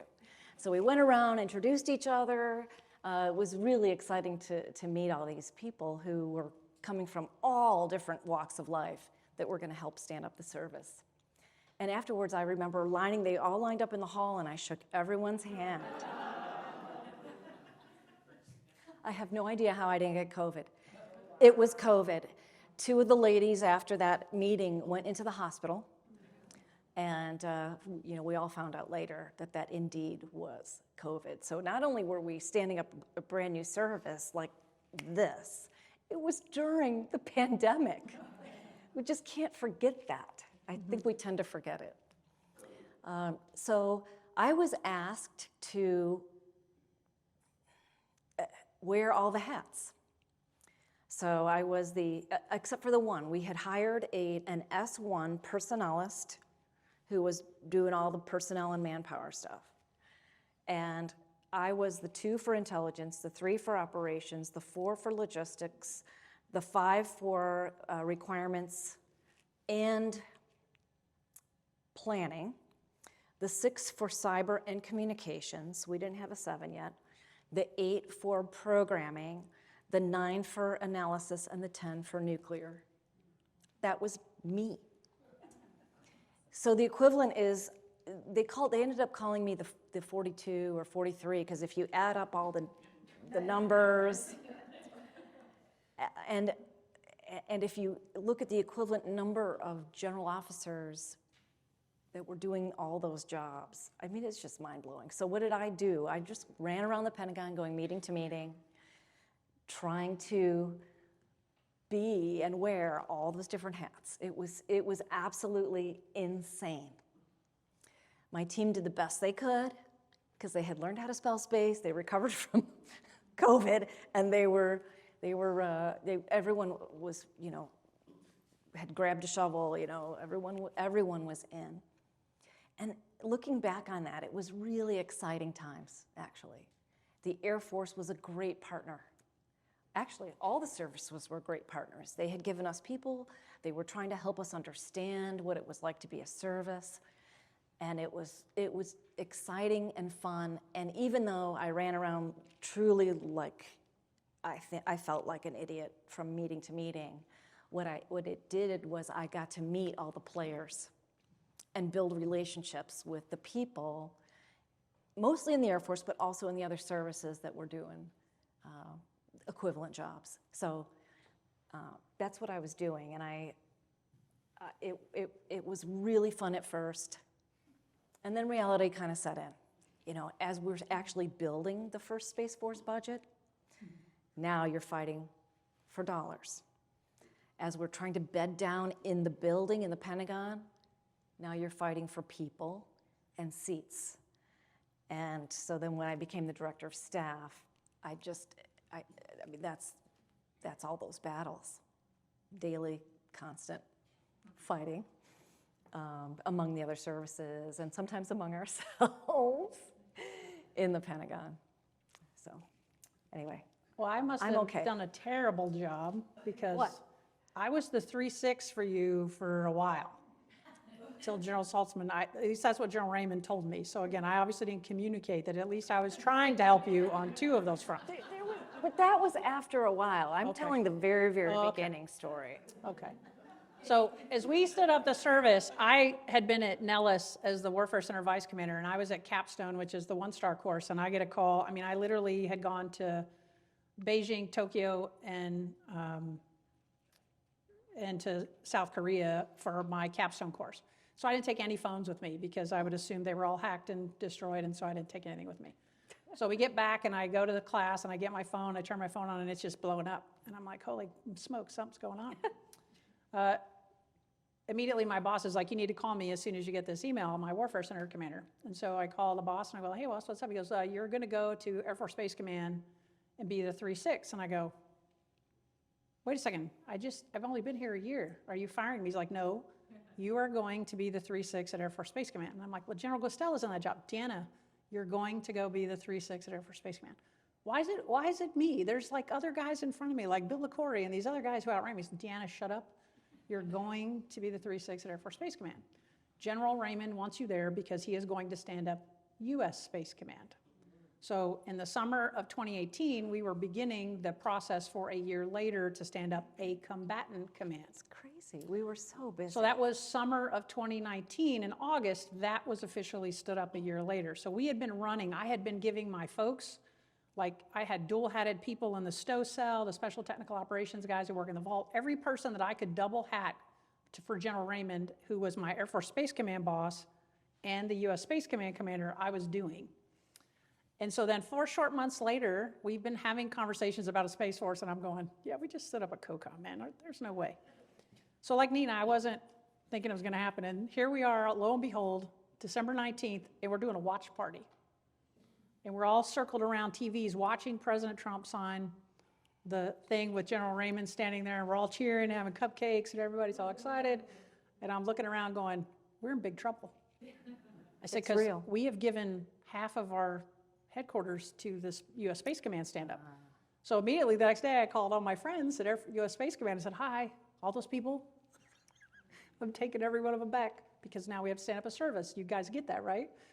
So it was a little tension, like she's talking about fighting in the Building 1 at Peterson Space Force Base was a little rough. But we pulled everyone away, and I stayed, in my mind, and General Raymond said, you're going to keep doing the 3-6 until someone stands up in the headquarters as the 3-6. So I didn't know you were General 42 and covering all that. But I continued to manage. I think General Saltzman, who was the first chief operations officer, stood up probably around the June-July timeframe is when General Saltzman, General LaCory, all those guys kind of got there middle of the summer that first year. You know why you didn't know I was doing all that? Why? Because you were actually doing operations, and I was trying to stand up the framework for the service. Well, I just feel bad that you felt like you had to go and all that stuff, because I probably could have gone to some more meetings virtually for you. I could have probably helped you a little. That would have been good. At least with the 3 and the 6. But we got through that. General Saltzman stood up, and then I just started handing him things as he was able to take it on when he got staff and seats. And it was hard because of COVID. On both ends, we were struggling with COVID. As operators, I think all of you know if you've been in an ops unit, COVID, yeah, okay, great. First we went to some teleworking. Remember, it was platinum and black teams. So Monday, Wednesday, Friday was black, and platinum was Tuesday, Thursday, or something like that. Well, we all matched up when General Raymond was in the office, which was Monday, Wednesday, Friday, and then Tuesday, Thursdays were telework days, but basically you're on the phone the whole day. And I think that lasted about 6 months, and then it was full on, we were coming to work every day. We couldn't stand the service up and stay in telework. So many of us, especially the ops side of the house, we all just went back to work. But as Nina said, it has been and continues to be an incredibly exciting time. I remind my staff every day, it is a marathon, not a sprint. I don't have as many hats as Nina had. I still wear 5. We are now slowly but surely trying to work under great power competition to try to reduce the number of hats I wear and to spread some of that out. But you might say, why did we have all these hats? The whole purpose of the Space Force was to be flat and lean and empower the lowest level. We removed 2 levels of bureaucracy in the system. We don't have a group command. So you go squadron, group, wing, NAF, MAGCOM in the Air Force. We got rid of the group, and we got rid of the numbered air forces. So we effectively flattened the organization.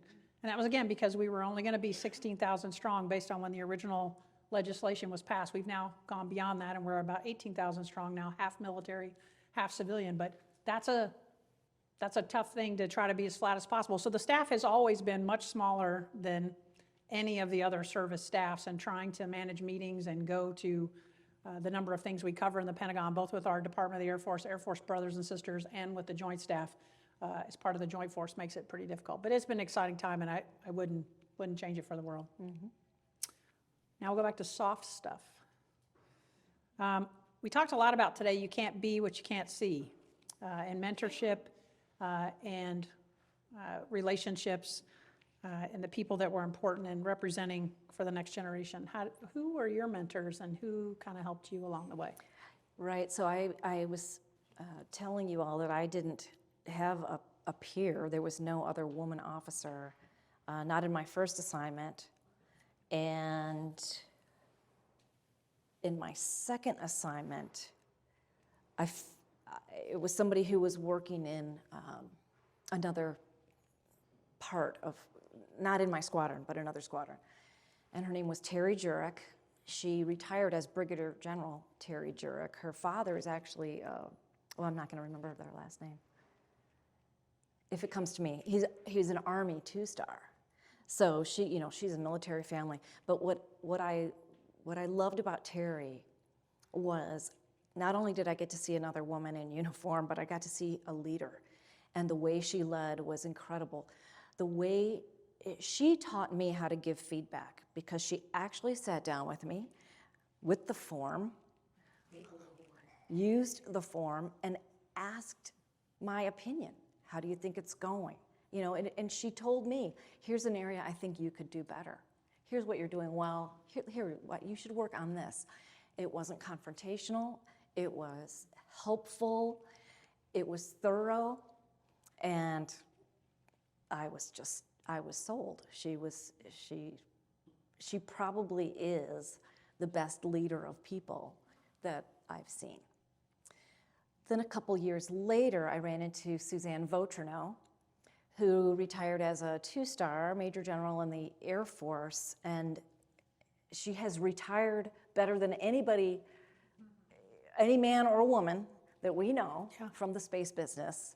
She is on 5 corporate boards, and I think they're all Fortune 50 to Fortune 100. I mean, she is really kicking butt in the business world. She was a fantastic mentor to me because she explained to me in my terms what the real Air Force was like. And I say that, I don't mean real. I guess I mean big Air Force, how decisions were made, how you get selected for schools and promotions and the kinds of things you need to do. And darn it, Nina, don't make it look so hard. You're making it look too hard. But it is hard and I'm working hard. But she was really, really wonderful because I saw her as someone I'd never even experienced that type of person before, let alone it being a woman later. So we're friends to this day. Actually, both my mentors are friends to this day, and they got me through a lot because I was able to see what I wanted to be. Well, that's cool. So General Jurek is, as you know, runs Mary Baldwin Yes. University, so she's still giving back Yes. to women in her all-female ROTC program there at Mary Baldwin, so that's pretty cool. And she's right, Zan has been an amazing mentor to both of us. I want to kind of flip the script a little bit about, I didn't really have a female boss or mentor that I worked directly for until I was a colonel, really. And again, I always saw Nina from afar, but I didn't really have someone that I actually worked for that I got that till I was a group commander. So in my early years, it was really about the male mentors in my life who were smart enough and open enough to see talent, and it didn't matter if it was male or female, or they just were blind to that. It was about execution and doing the mission. And I sit here today, you know, with a lot of teachings from them. So it was hard because, again, they didn't really talk to me necessarily about family and kids and some of the things, balance, that we tend to get when we talk to female mentors, which I sort of missed. And again, I didn't get married until I was 40, so it was kind of late in life, but I got very focused on performance and warfighting and how to take the service and where I needed to go in the service because the domain was changing. Unfortunately, I had great opportunities, but sadly that they occurred. I was on console in 2007 during the Chinese anti-satellite test with General Shelton. I was the commander at Vandenberg during the Russian ASAT test in 2021, and I kept looking around for General Shelton the whole time because I was like, wow, I'm in charge. This is crazy. But his mentorship, General Shelton is one that I would point out that over the years, I met him as a young major, pinned on lieutenant colonel, went to squadron command, and he has continued to mentor me as I worked for him when he was at 14th Air Force. But someone that always was pushing me, didn't accept, but quality performance, and if you weren't giving him his best, he was letting you know. Very old school kind of leader, but always a gentleman and professional and just very well spoken, but he was demanding. And it was funny because we talked earlier about women and how we dealt with women, peace and security, how women respond to things. General Shelton is a Green. And I went to a class and I sort of learned that, right? And so immediately I was like, yeah, General Shelton, I think I know who a Green is. It's General Shelton. Analytical. Yeah, super analytical in those, in the lenses. color chart lenses. In the color charts. And so I'm like, okay, and I'm like, okay, so how do I work with General Shelton? And it was giving me all these things to think about. And I would be surprised at my peers that I did really well with him, and they're like, he really doesn't ever yell at you like he yells at us. And I go, well, because you guys don't ask him the questions the right way. And they're like, what do you mean? I go, well, he's really smart. I said, so when I'm briefing him, and he goes, yeah, Dan, I got it. The rule was when he said, I got it, you go to the next slide. Absolutely. You can't do that if you think there's something on the slide that you're worried about him getting. And I would go, sir, I know you're way smarter than me, but there is something on this slide, I just got to make sure you know. And I was usually about 50-50. Half the time he'd go, got it. Or then every once in a while I'd get a real winner and he'd go, what? Tell me some more about that. I didn't know that. And so, but because the way I phrased it, if I said, I want to make sure you know this, oh, Dan, I understand that. Okay, I'm going to the next slide. But I felt better because I actually made sure I presented all the things I wanted to present.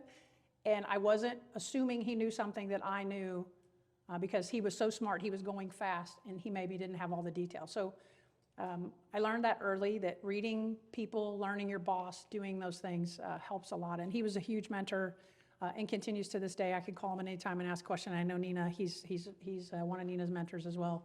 But I would just say to the women in the room, don't be assuming that it's great to have female mentors, and I'm not saying don't have them, but I would also say we can't shut out the men around us as well as mentors because they have a lot to offer us and a lot we can learn from. And I think it's important, especially in the national security business, of how you build relationships and build your alliance, if you will, as you continue to move up.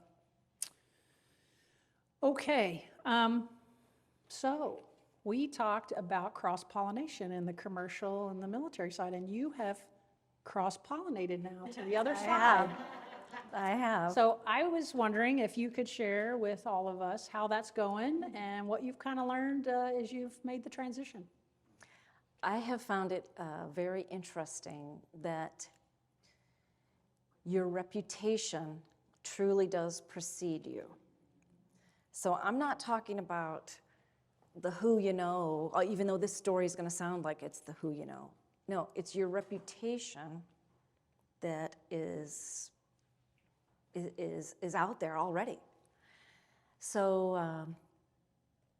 I guess 2 examples of that. I got a call. I was still on active duty in the Pentagon, and I got a call from somebody who worked for Rocket Lab. He said, you know, hey, I'm a friend of Sarah Monero, and so so immediately I said, oh, well, I know Sarah, I respect Sarah, so this guy's okay. And he said, and I'm calling you because Peter Beck of Rocket Lab is interested in having you join his board, his corporate board. And I said, what? I mean, I've heard of the company, I've heard of Peter Beck, not as well as I know them now, but I said, wow, this would be great. So he and I had a conversation, and as board hiring goes, it's a process. So I had to go through a series of meetings and interviews and things like that, meals, where nobody ate. But anyway, so why did I get that call? Because they were, well, now I know why. They had gone through some of the executive search companies that are out there, like Korn Ferry and others, and they were coming up empty.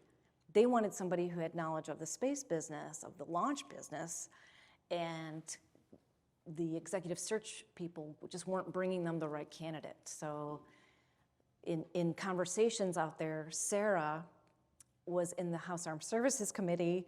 When I was in that job I liked a lot, I was a 2-star in the Air Force for acquisition for space, and I was on the Hill all the time, usually getting yelled at by Sarah, usually having to defend a program, and the bean counters wanted me to count beans, so of course I'd bring my smart young officer with me, CGO or major, because they had the program knowledge and I tried to defend them. She liked my honesty and gave them my name, and the rest is history. So your reputation precedes you. Another meeting, I work as in an advisory group for Intelsat. It's a very small group. There's a former, he was formerly with Boeing. Now he's CEO or at least on the executive for American Airlines. Another woman who was the CTO at Verizon, and then a gentleman named Dr. Mark Esper, who was the SecDef, and me.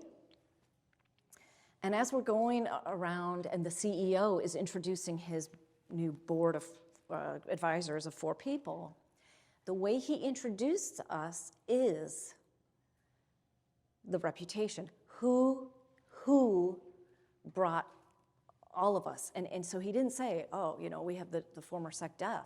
He said, and we know Mark from, you know, this, and this. And we know Jim because of, you know, this, and Nina from this connection.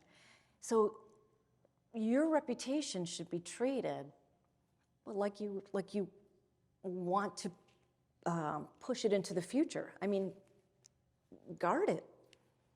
Make it what you want it to be, and realize that it matters well beyond the wear of the uniform. It matters into your next chapter, if you will. It's I thought that was profound. No, agree. We talked a lot today about women, peace, and security and the things that we're doing moving forward, and I think we all talked about things we could continue to do better. I was hoping you could share a little bit. We stood up the Women's Initiative team within the Air Force, Department of the Air Force, and Ms. Defilippi has been huge in that as well. Talk a little bit about as you came to the building in the Pentagon, and what are some of the initiatives we were working on, and then I'll talk a little bit about the Space Force side of that. Yeah, when I got to the Pentagon, one of the first, well, in the Space Force role, one of the first people I met with was Mary O'Brien, and she was running the WIT, the Women's Initiative team for the Air Force. Mary and I go back, actually right around 9/11. We were both majors in the Air Force Fellows program, and she's been just you know, crack, whip smart, amazing person. Intelligence. She ran intelligence for the Air Force in her last job, and we sat down and talked about what women need. And she really did a phenomenal job with the WIT. And it kind of goes back to what the panel was talking about. I love that there are goals and objectives and a plan, but it always comes down to getting results. And the WIT was that function where women could say, oh, you know, I'm having an issue here, but then the WIT would bring you down to the solution. The WIT would put things in place to help with the solutions. Mary was fantastic with that. You know, we carried a lot of these philosophies into the Space Force, and I just want to share the story about the uniform. Yes. We were trying to figure out, and in fact, some of the early discussions were, why don't we have 50% women in the Space Force? Why not do something radically different? We don't have to, you know, follow any other guidelines. We don't have to follow the Air Force guidelines, even if there are. Turns out it's hard to recruit and maintain and retain 50% women, but we had this idea. We also had the idea that we would design our first uniform as a women's uniform and not retrofit our bodies into men's uniforms, which was up until my very last uniform. I mean, this is a men's, no, this is actually a women's, but for a while, the new uniform was the men's, and they said, oh, but this is the women's because we gave it to you. No, don't give me that crap. They finally came out with the women's, and that was good. That was good. But we designed this uniform in particular, this one, with it was cut. It was a woman's uniform. It was a woman model. We took her to the tailor. The very first uniform was the women's, and then we retrofitted that onto a man's body. It was the first time, I think, in the history of our armed forces that we had done that. And it was fantastic. This uniform fits and is more comfortable because it was designed for women.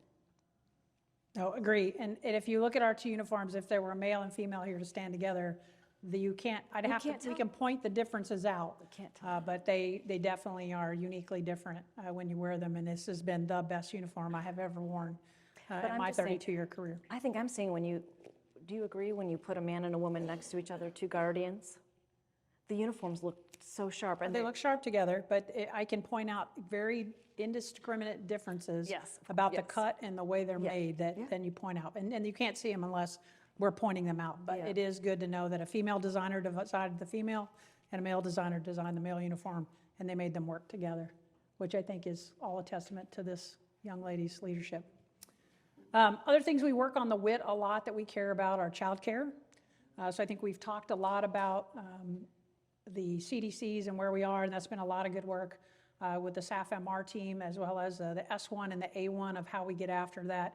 Is a largely 24/7 mission where we work around the clock, and a lot of dual spouse couples, that becomes difficult to do. So we've been working hard on that initiative and how we improve that across the Department of the Air Force. As Tracy mentioned, the joint spouse, that's a big deal for us in the Space Force. We spend a lot of time talking about your spouse, what your spouse does, and if they're both active duty, even if they're not in the Space Force, how do we try to accommodate keeping the family together? Seniors in high school, spouses, other jobs and licensure in given states. We've gone at legislation for those in the states where we have Space Force bases. So we've seen a lot of, in schools are the other thing we keep going at it and getting. One example is in LA. We had problems with the schools just near Los Angeles Air Force Base at the time, now Space Force Base. We got to get the city to agree to do school of choice. So you could choice into, even if you didn't live in a certain neighborhood and you were willing to drive your children, you could get into a different school. So we've worked those kinds of issues as part of the Women's Initiative team. Form fit of uniforms, that's been huge. Women's uniforms on the flying side of the house. Absolutely incredible. Flying while pregnant. So getting past the, hey, you can't do your job and be pregnant. Yes, you can. We've worked through all those. The one on the men's side, we've got maternity or paternity leave to be longer to match more closely to what maternity leave is, not assuming that the female member is the one who's going to take care of the child, that the male also has an opportunity to be a part of that too. So I think there's we talked a lot about the barriers and the things today, but I am very hopeful of all the things that have continued to improve since we came in and where we are today. And it's just a pleasure to serve. And I'm just proud to wear the uniform, and I think we're coming a long way about inclusivity, and which only translates then to being examples to women power and security. So I'm really excited about that. Anything you'd like to say in closing before we celebrate this cool picture over here, whatever it looks like? I am truly humbled to be among you and in this place. The Military Women's Museum is absolutely incredible, and I mean, just look at the displays out there. It's the women who have contributed their stories, and there's a lot more. There's a lot more we could do. So I'm going to continue to spread the word as an honorary board member, and I hope you do too. And I'm just really pleased to be here. Thank you. Awesome.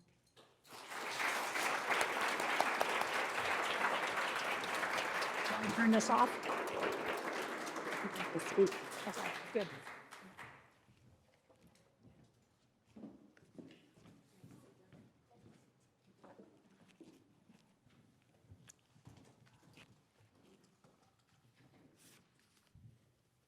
So ma'am, did you ever imagine when you first started out that maybe one day your uniform would be at a national memorial? No. I know, right? That's pretty We are the world's largest holder of military artifacts, uniforms, diaries, journals, photos, you name it. They're certainly not all here on display, but this is our very first Space Force. Whoop, whoop.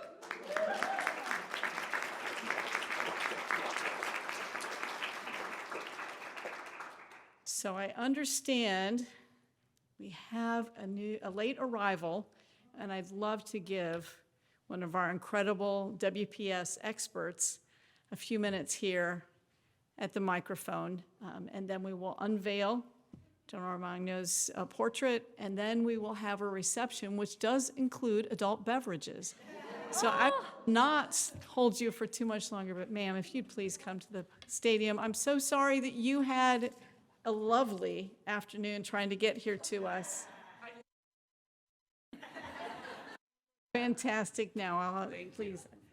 Thank you very You've much. already had the introduction, but now we'll bring her to the stage. Thank you. Thank you. Airlines. I do appreciate the opportunity to just say a few words. For the last 6 hours, I was thinking of what those would be. And 2 big points that I would like to make. Kitty and I had set up that she was going to start by asking me what made me transition from 20 plus years working space security issues to full-time working women, peace, and security.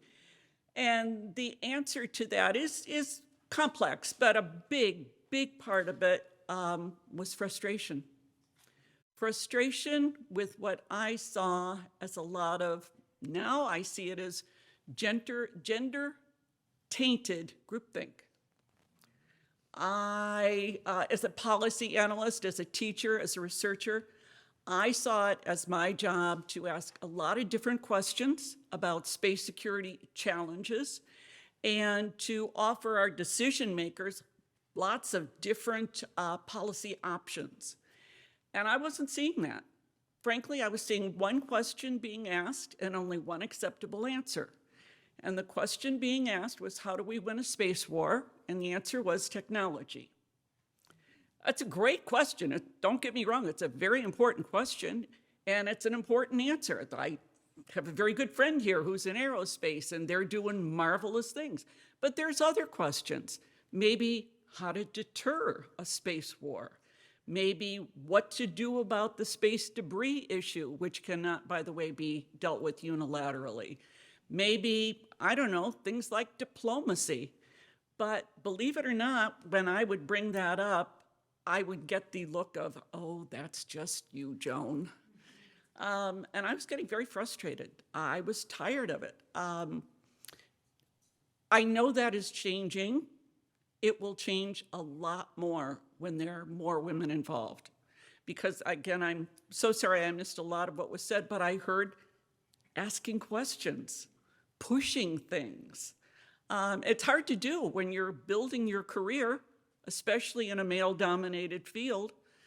We know from research that we need to have 25 to 30% of women present at all levels before there is the confidence to be able to speak up and challenge the groupthink that's permeating. And we don't need it just at the top. Again, we need it at more levels. And why do I say that? Because sometimes it's that middle management that really blocks women from retention, from promotion, from being able to ask those questions. I heard there was a lot of talk about mentorship. We know that confidence, competence, and mentorship are the 3 things that men rely on for hiring, promotion, retention. And it's the same for women, but it works entirely differently.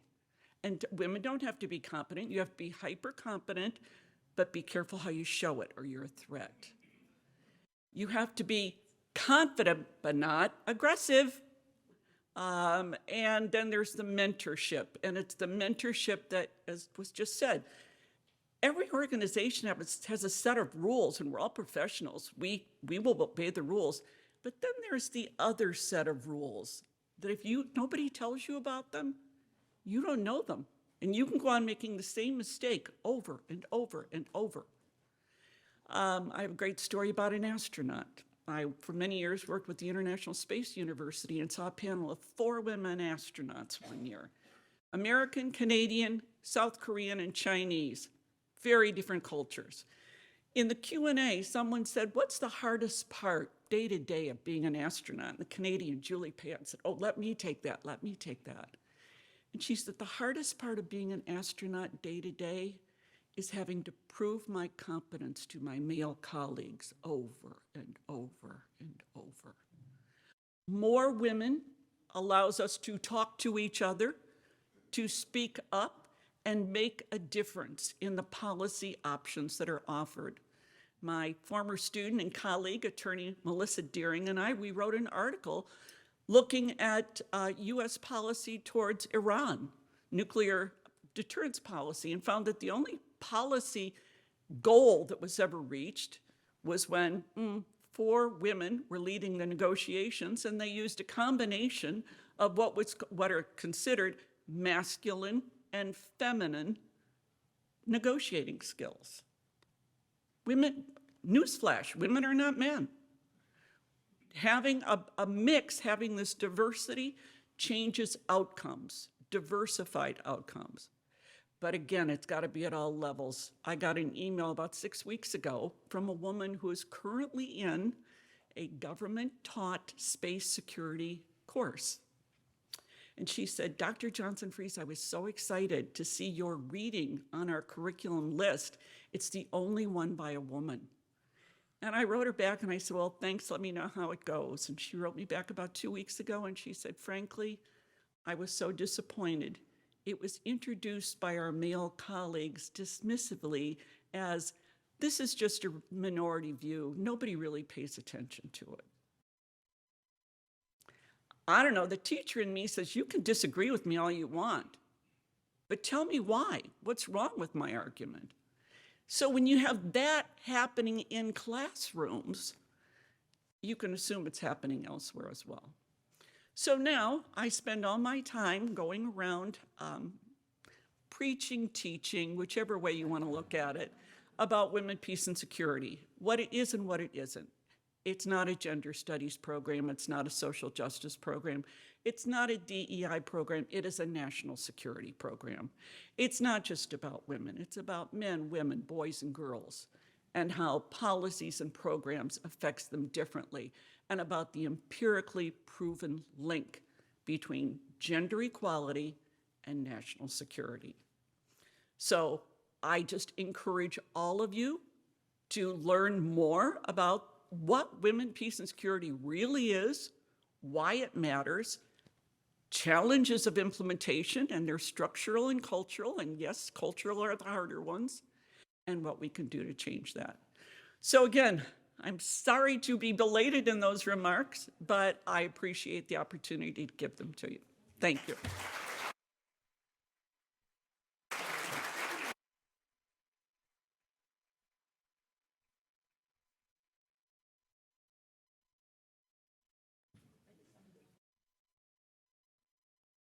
So, General Edmonds, if you will join me up here on the stage, we will move the portrait to the center. And then, ma'am, she's looking dead at me. Come on up. We're gonna unveil. Wait, we're gonna get you squared away. You can take it off, unless you want to leave it on. You're in charge today, ma'am. What do you want to do? My mic is still working here too. Come on.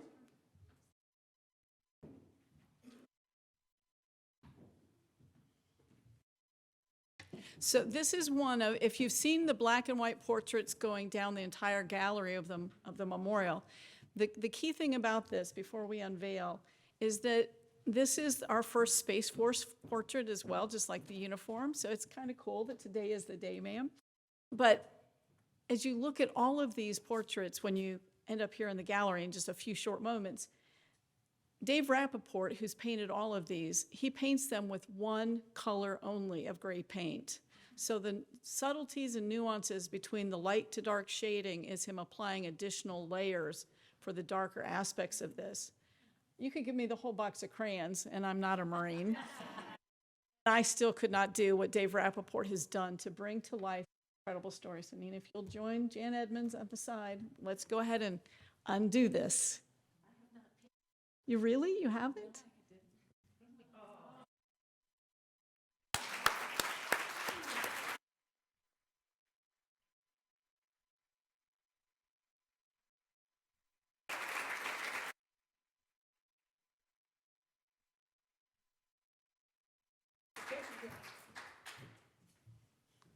let them get a few photos. Our professional photographer does a great job. Sorry if she's blocking you, but let us get a couple of the professional ones.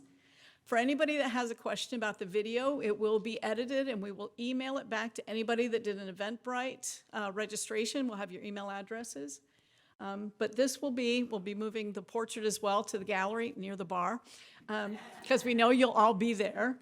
And I mean,